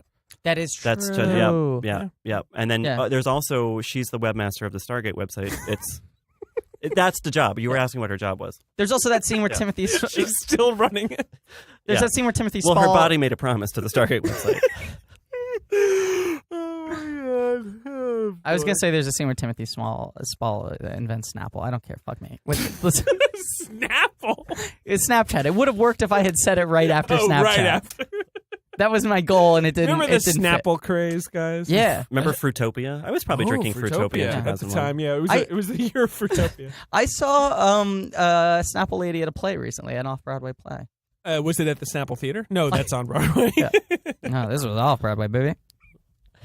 Come on, that was a pretty good New That's York good. joke. Yeah. Snapple Theater. Yeah. She went, fun fact, I thought that play was pretty good. Was anyone else won over by the Sprint guy, the Verizon guy going to Sprint? You mean won over as in they switched carriers? Yeah. Or- No, you did? No, I'm already a Sprint customer. I was just impressed with that ad. I was like, this is good. Okay, so here's what I don't know that I've seen it. But you must have heard about it. I did hear about it. So this is Yeah. hard sidebar, but like this is a hard Yeah. sidebar? Okay. 6 or 7 years ago, a casting director reached out to me and was like, "Hey, I want you to audition for this thing. If you could come in." And I was like, "This is weird that you're like calling in advance, emailing in advance personally to tell me about it." And he was like, "Well, the thing is, and I have to pre-warn people about this, the writer and director of this film who's going to be in the audition is the Can You Hear Me Now guy."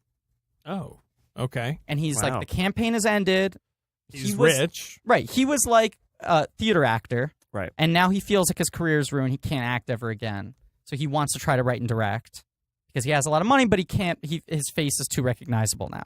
He said, I have to call everyone in advance because he's very touchy about it. So, like, No jokes. not to invoke it. Right. I think I even had to Skype with him, and it was like, don't do any sort of "Can you hear me now?" Don't even say it by accident. That was the actual warning. It was like, I was out of town, and it was like, you're going to have to Skype with him, but don't make a, like, "Can you hear me now" joke.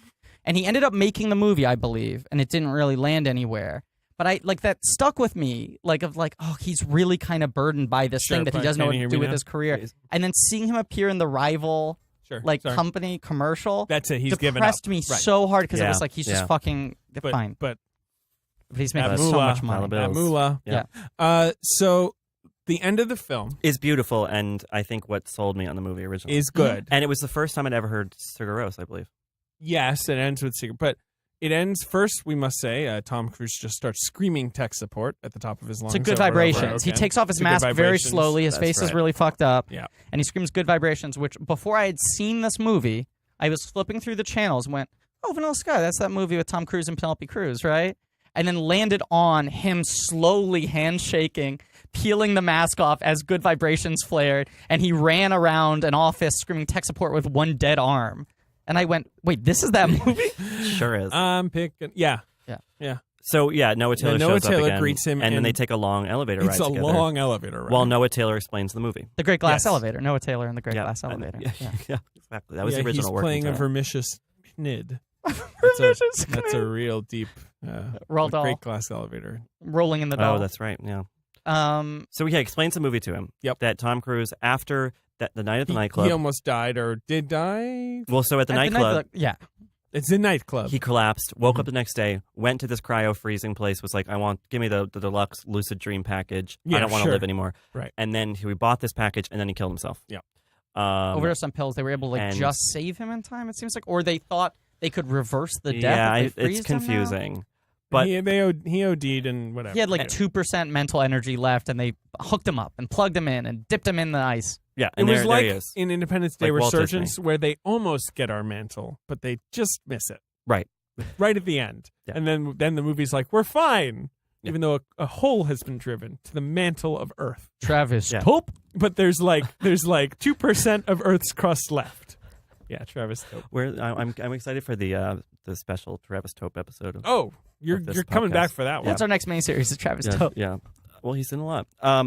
He's Yeah. Hollywood's next big star. So Noah Taylor, who So he was in Almost Famous. Tom Cruise is frozen and has been, shockingly, for 150 years, it's explained. It's So actually they're in the future. 21. Which I wonder, in 50. some ways, if that's what all that technology is about. I is if the believe people so. who crafted this dream for him put all this technology in Because they forget it's an yeah, do you think they're anachronism. like, did they have holograms? Yeah, they had those Yeah. in 2001, right? Sure, yeah. I can't 100%. remember.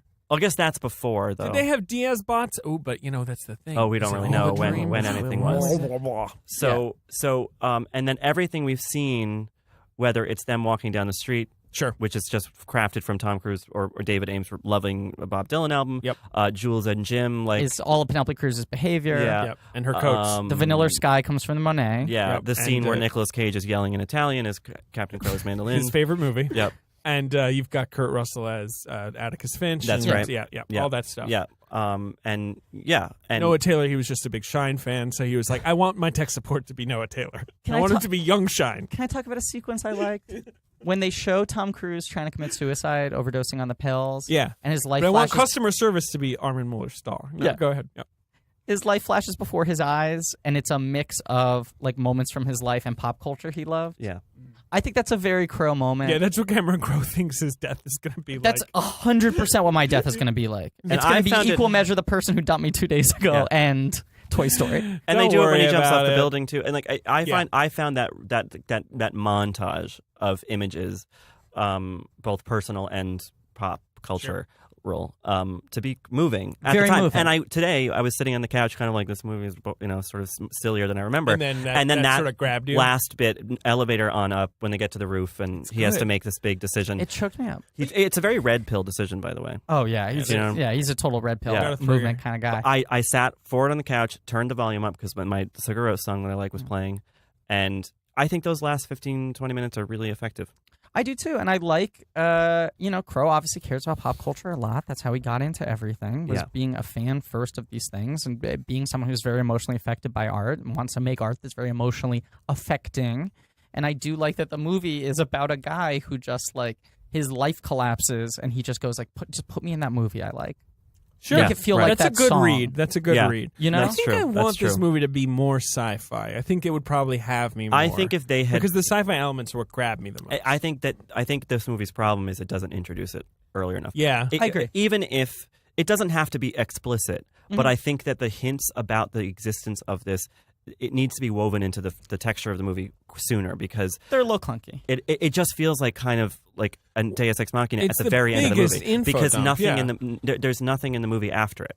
Yeah. It's just like they go to the office, then he's in the elevator, it's being explained to him, then he's on the roof, then he jumps, and the movie just ends. You're dead. is- I'm frozen. I'm in love Yeah. with you. Again, Right. it's how Abre Los Ojos works to a T, down to him jumping and open your eyes, Yeah. like being the Yeah. last lines. But Crow's putting a lot more on the plate, right? That sort of distracts the from movie's it. longer. Yeah. And there's more stuff. He's exploring more There's ideas more on top. cruisy stuff. Yeah.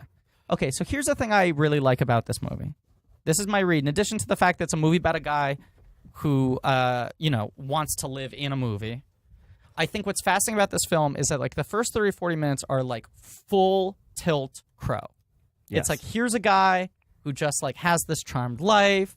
You know, it's the car, it's the song playing, it's the girl, it's the charming bon mots. It's all of that. Sure. And then his life crumbles, and the rest of the movie is a guy trying to make his life like a Cameron Crowe movie again. Yeah, that's true. That's a good read. I don't like mind that. that read. I think I just wish it was more good at that. Do you think it's that aware of itself? Yeah, exactly. I do. I think it's a very, very dark movie about a guy who's living this very charmed life and doesn't have any awareness of sort of what his impact on the world is, you know? Right. As shown by the fact that he's so sort of carelessly toying with Cameron Diaz, who clearly has these emotions for him, so carelessly fucking with Jason Lee, you know, and always sort of one-upping him and everything. The people closest to him are the people he pays sort of the least care to. And he has to pay a price for that. It fucks him over. And he resents the fact that he can no longer live this charmed storybook Sure. Cameron So he Crowe wants kind to of do it life. again. And so he needs to do it again and again. It keeps on going wrong. The Yeah. storybook part doesn't last long enough and isn't interesting enough. That's part of the problem. And then the nightmare part is kind of interesting, but it's very brief. See, I think it's like I 10 think minutes. the place where it works, and we can say that like it's a little forced because they're trying so hard to push the sexual chemistry between Cruz and Cruz on us. But I do like the movie invests like 20 solid minutes into this one night they have together. That it isn't like, here's a 3-minute scene that tells you they had a night together. I like that you like are in the night. Yeah. It's jerking a little off a forced. big dick. Okay, well, There is something prophetic, though, Griffin didn't like that. well, about what you're saying about trying to get back to a Cameron Crowe movie, because he would spend the next, well, you guys will talk about it on this podcast. Yeah.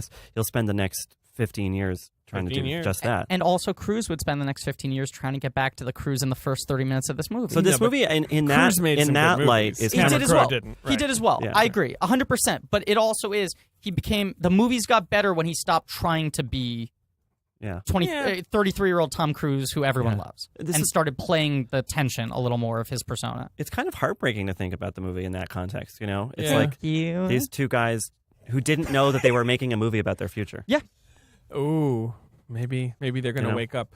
I think it's a fascinating movie. Let's play the box office game. Okay. Because it's a game about December 14th, 2001. Okay, so Harry Vanilla Potter Sky was the number one movie. made 20. 5. Wow. So Opened it to even 25. multiplied pretty well because it ended up 750 of that was from me. 100 on the Nugget, and then I think it did an additional It made a- 150 overseas. No, 100. 100. Versus $203 million Ooh, a worldwide. clean 203. A gentleman's Budget 203. was $68 million. Hey, good return So on it did investment. fine. It did fine. It Yeah. was seen as, I think, Most of that was in the coats. exactly. Penelope's coats, right? It was in the 68 was on the coats. The movie mostly grossed in the among island women. The worldwide gross. I swear to God, I'm going to protest. So number one in December 14th, Vanilla Sky. Number 2 had been number 1 the week before. Harry Potter and the Prisoner of Azkaban. No, it hasn't come out yet. Oh, Oh, no, it had. It had. Yes, Sorry, thank take you. it back. 'cause Is that it in came the out 10? November. It's in the 10. But it's not in the 5? It's in the 5, but it's not in the 2. Monsters, Inc.? Nope. Is that still in the 10? That's 6. Okay. And which Harry Potter was it? It was the first. original one, Sorcerer's First, Stone. right. That's Or what I thought. Philosopher's, Philosopher's Stone, Stone. Yeah. depending on which country you were living in at the time. I was living in David. Britain. So he saw the Philosopher's Stone. Okay, number 2 was number 1 the previous weekend. Was that the first and only weekend it was number 1? Yes. Is it a live action or animated film? Live action. It's live action. 2001. It's a rip snorting adventure ensemble piece. It's not Lord of the Rings. No. That comes out the following weekend. Yes. It's got a lot of sandwich eating and Andy Garcia. Oh, Ocean's 11. Ocean's 11. You're never going to guess number 3. I can't believe this movie came out in December. Not Domestic Disturbance, right? No. Is that in the 10? That's 13. Okay. The interesting guess. Give me one hint. It's got Chris Evans in it. Not another teen movie? Yes. That came out in December? Well, it was an Oscar play. Opening weekend, it made $12 million. I remember my... That movie would have done so much better if it just Oh, yeah. opened in January. Yeah. Anna Faris won a César award for that. She's not in that one.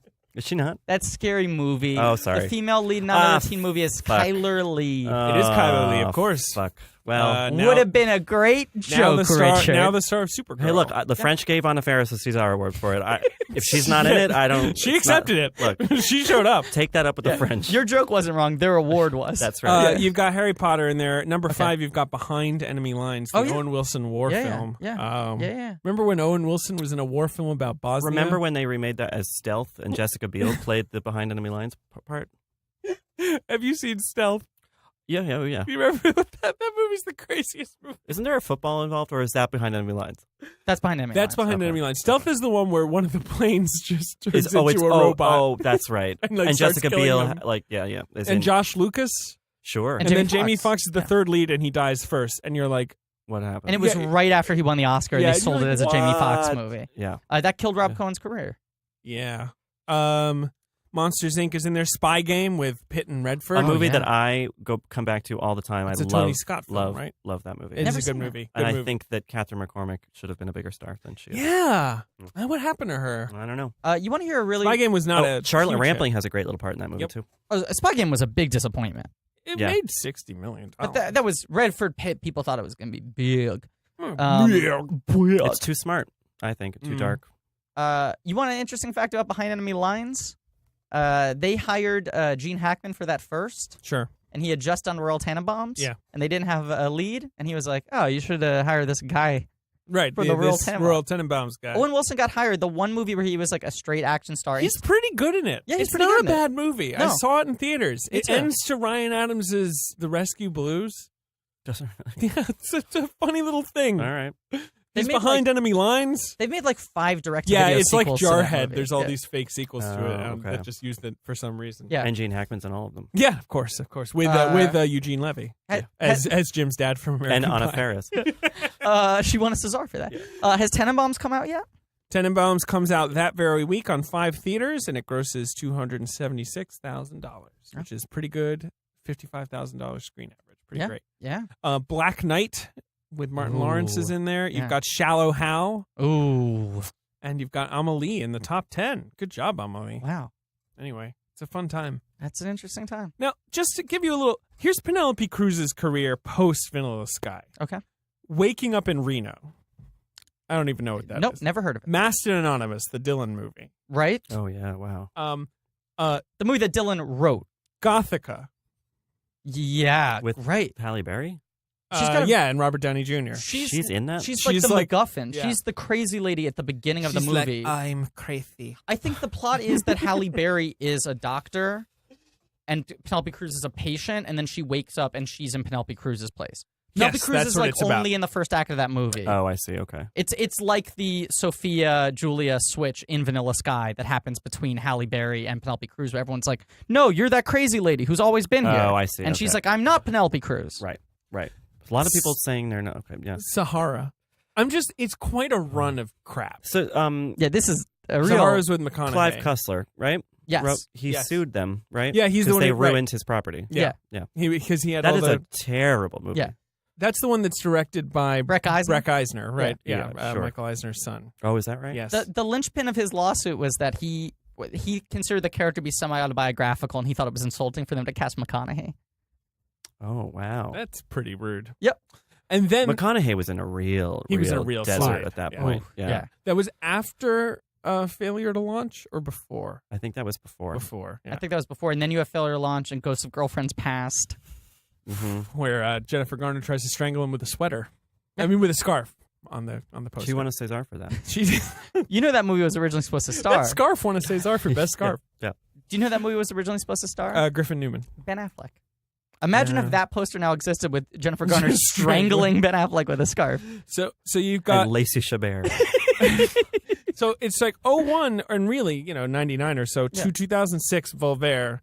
It's just Right. I mean she just makes crap, Oh, garbage. and like it is weird that she managed to scramble a good career out of that. But did run. she? Because I Well, don't. no, not really. That's She got the problem. 3 She had a- nominations and 1 win.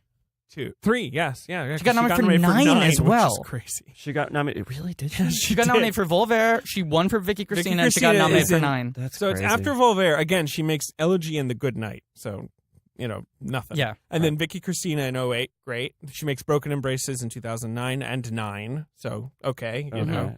She gets an Oscar nom and she works with Almodovar. And then, like, Sex and the City 2, okay. She's in that? For a second. Very, Okay. very briefly. Pirates of the Caribbean 4 or whatever, remember? Right. Which is, like, weird. Why I would- bought a nice boat with that, but yeah. She's into Rome with Love, which I've never seen. I like it a lot. She's also very good in that. Have you seen that one? The Woody Yeah, Allen? I don't remember a single thing about it. I know I've seen it. I like that movie. I guess she's briefly in I'm So Excited, which is like the Almodovar movie no one dares She's got a speak cameo of. only in the very beginning. It's her and Banderas. The two movie stars you Sure, want to see in the right, movie right. are gone after 2 minutes. Then she's in The Counselor. Right. A movie that is supremely underrated, I think. That's a real agree, point. and I hated it the first time, Sure. and then I loved it the I second think time. she's pretty good in that too, and not a very I'm well a huge written role. Ridley Scott fan. Cameron I like that Diaz. movie. Yes, Cameron Diaz is great in that In an movie. entirely redubbed ADR performance. It's And- an awkward. And then performance. this year, I But- think you're the one who tweeted it, right? Zoolander 2 and The Brothers Grimsby. I mean, that woof. And if you count, that's a terrible 1-2 punch. Woof. But you could also count Mama, yes, which came out last year in Spain, but this year here. But everything I've heard about it is it's like this very, very shameless sort of Oscar-y bait kind of cancer weepy, okay. which is not great for her. But like I think it had a pretty high profile in Spain, so sure. Just the fact that she did 2 like spy comedies where she played like the sexy catsuit lady, thankless role to waning comedic leading men. Yeah, Her That role, came out within a month of each other. her role in Zoolander 2 is actively depressing. it's. They ride her like a boat. Yeah, that movie is really something. She to plays like behold. the exact same role in Grimsby, doesn't she? I She's haven't a much seen smaller Grimsby. part in that. Oh, really? Okay, think but so, it is yeah. the same. I walked. function, right? I never walk out of movies because it's my job to see movies. Yeah. I walked out of that movie. Yeah, I Of can. Grimsby. I can do. I mean, I had to go to another screening, but I also was like, "Fuck this movie." Yeah. Yeah, I don't think I'll ever see that. It's one. fucking horrible. It's Yeah. it's like actively homophobic. Yes, he's got a problem. Yeah, he hates gay people. Yeah, I think here's my working theory. He hates everyone who isn't him. Right. He thinks Yeah. that he's phenomenal and everyone else is shitty. he's got some problem. When people were like praising him and they were like, "Oh, look, Borat, he's sticking it to the bigots." Yeah. It's like he's also sticking it to everyone else. Yeah. Like there's that scene where they go to the dinner party and he calls a woman unattractive and says he would never fuck her because she deigned to sit at a table with him. Yeah. She deserved nothing. She said nothing racist, What and a- he fucking steamrolls her. But nobody likes Borat, right? At Not the time, anymore. No, they of course. loved- But like, it is weird how it's like you never hear anyone except for people who go, "My wife," but that is And I think that's long since left Borat. No, I think that's coming back too. I think my wife's coming back. I think it's coming back. Yeah. See, my favorite of his movies is Bruno because whether intentionally or not, I think that is the one where he gets comedic value out of exposing other people's prejudices the most. I hate that movie. Yeah. Even if he's playing a shitty stereotype, the Yeah. things I find interesting in that movie are people reacting to him. Ugh. And I think everyone really, he attacks in that movie deserves it. Whereas in Borat, I think they don't. I think it's half and half I in didn't that think movie. I didn't feel that way about Bruno. I I've thought he also- attacked a lot of people who didn't deserve it. I've seen it once. Yeah, I've never seen it because I can't watch that cringy shit. I hate it's it. awful. So, I think it's a whatever. That was when I gave up on old SBC. He's great in Alice Through the Looking Glass. Good actor. so you've said on this very podcast. Good actor, but just not. Don't let him be a creative voice. Yeah. No, or else you get the dictator. Ooh. Anyway, poor Penelope Cruz is trying to raise her profile here in 2016 into awful movies. It sucks. Yeah. And Tom Cruise is doing better. Yeah, he's been up and down all these years. We talked about it basically. Cameron Crowe is, well, I don't know what you guys have said about roadies on this podcast, but But I have not seen Roadies I yet. haven't yet. I'm saving it. We're gonna do a Well, Roadies I will, episode. I will bite my tongue then. No, please. Actually, I actually want to hear. It's a real. It's really sad. I can't hear you. I can't hear you. Do you want it to be good? I really I want want it to good. be okay. Yeah. Sure, because I feel like there is that contingent of Crow fans. There's the Yeah. contingent of Crow fans who almost ignore it when Yeah. things are bad. I But then almost fall into that. But then there's the Almost. larger contingent of Crow fans who I think are just like, Yeah. can it be this one? Fingers crossed. Like maybe he'll Oh get it no, back. that's why I am. what you I'm want. every time going. The last one was a problem, but I believe he can get it back. Yeah. Well, I mean, if they can fix this, if tech support can fix this fucking nightmare, Crow should be screaming for and tech go back support. to the screening that Tom Cruise and Paula Wagner hosted for him to make this movie, Vanilla Sky, and then he doesn't make it in the new Dream. How many episodes of Roadies have you seen now? 3. Okay. Yeah.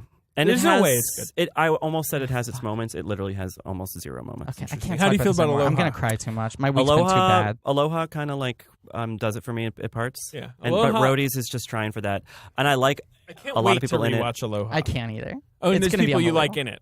in it in Roadies. Yeah, I like Gugino. Who doesn't love I love Machine Gun Kelly. I think he's really cute, so I'll watch him. It's great in Beyond the Lights. That's exactly Great right. Beyond the so Lights. fucking great. Man. And there, I don't know some. I don't like her, but I'm rooting for Keisha Castle Hughes I'm as, rooting for her as too. an actor. She's had tough Yeah. out. Yeah. She's had a strange arc. That Yeah. one. Well, she got cast on the biggest show on television, and then they were like, "You're going to play an idiot, and your co-stars are going to be idiots, and we're going to kill your storyline."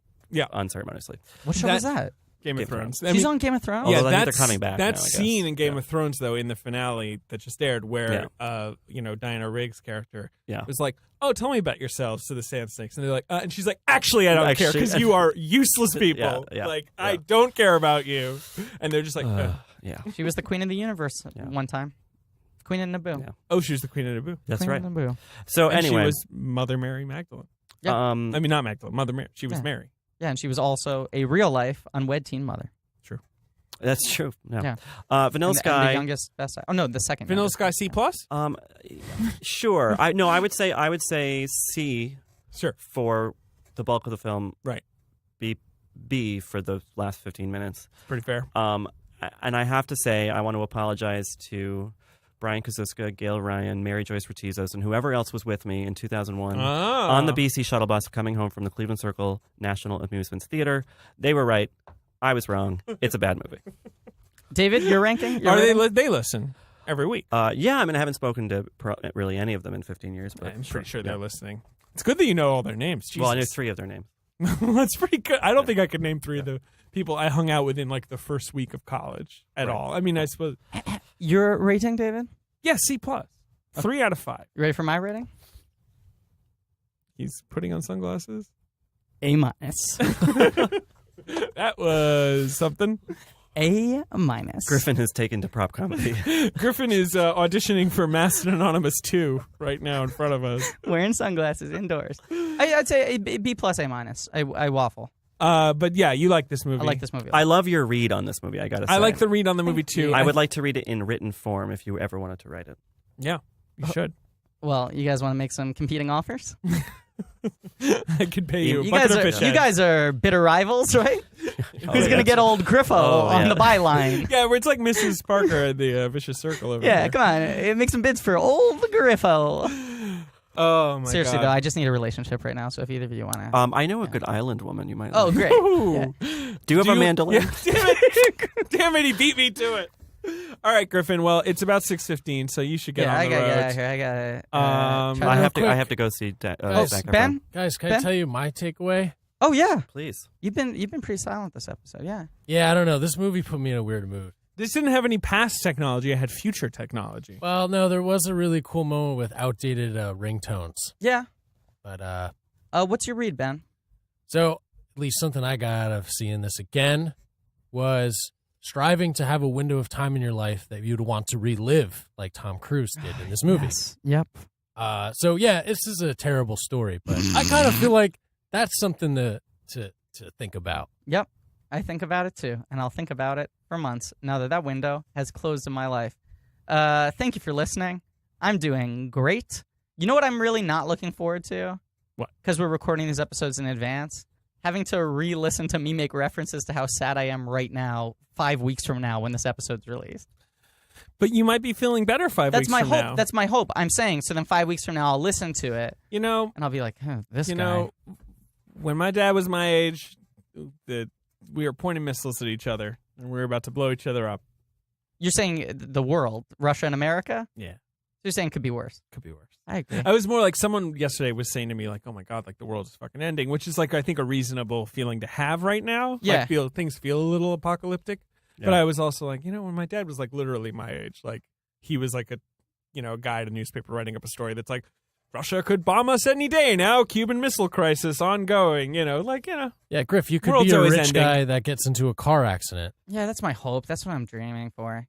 I mean, look, I know, there isn't a third nuclear war, and that's great, and we should be thankful for what we have, but it's also, we're never going to get season 2 of Vinyl. I'm sorry about I that. don't know buddy. what happens to the nasty bet. You were going to be the manager. Maybe it had been assumed. I don't know. Look, thank you all for listening. Thank you for listening. Richard, do you want to give Griffin his condolences? Yeah, I mean, you Look know, me in my sunglassed eyes. I'm wearing my sunglasses right now. Look me in my sunglassed eyes.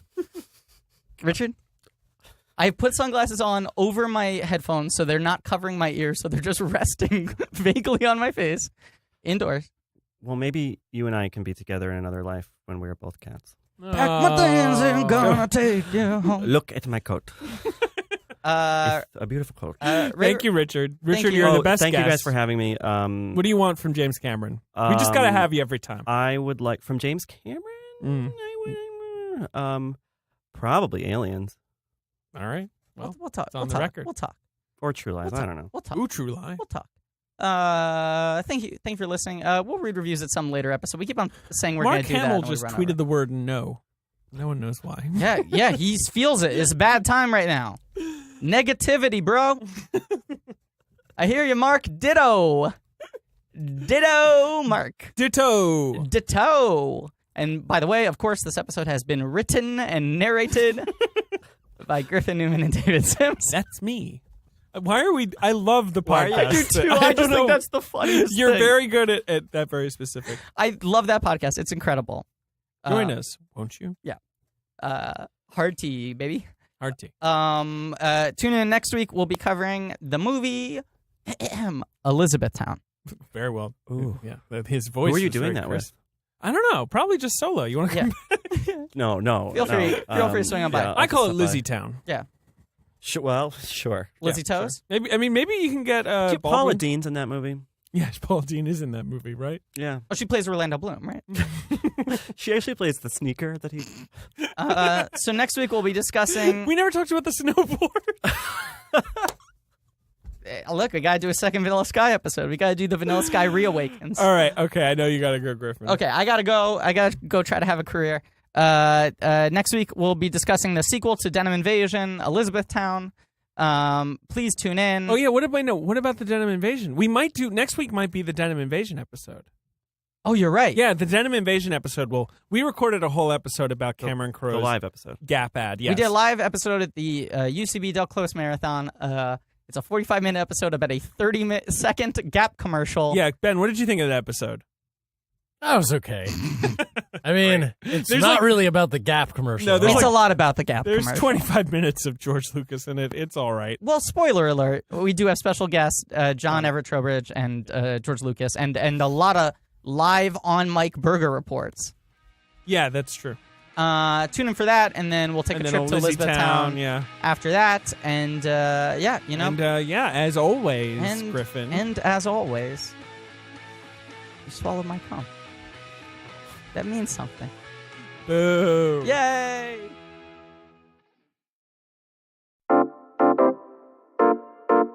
This has been a UCB Comedy production. Check out our other shows on the UCB Comedy Podcast Network.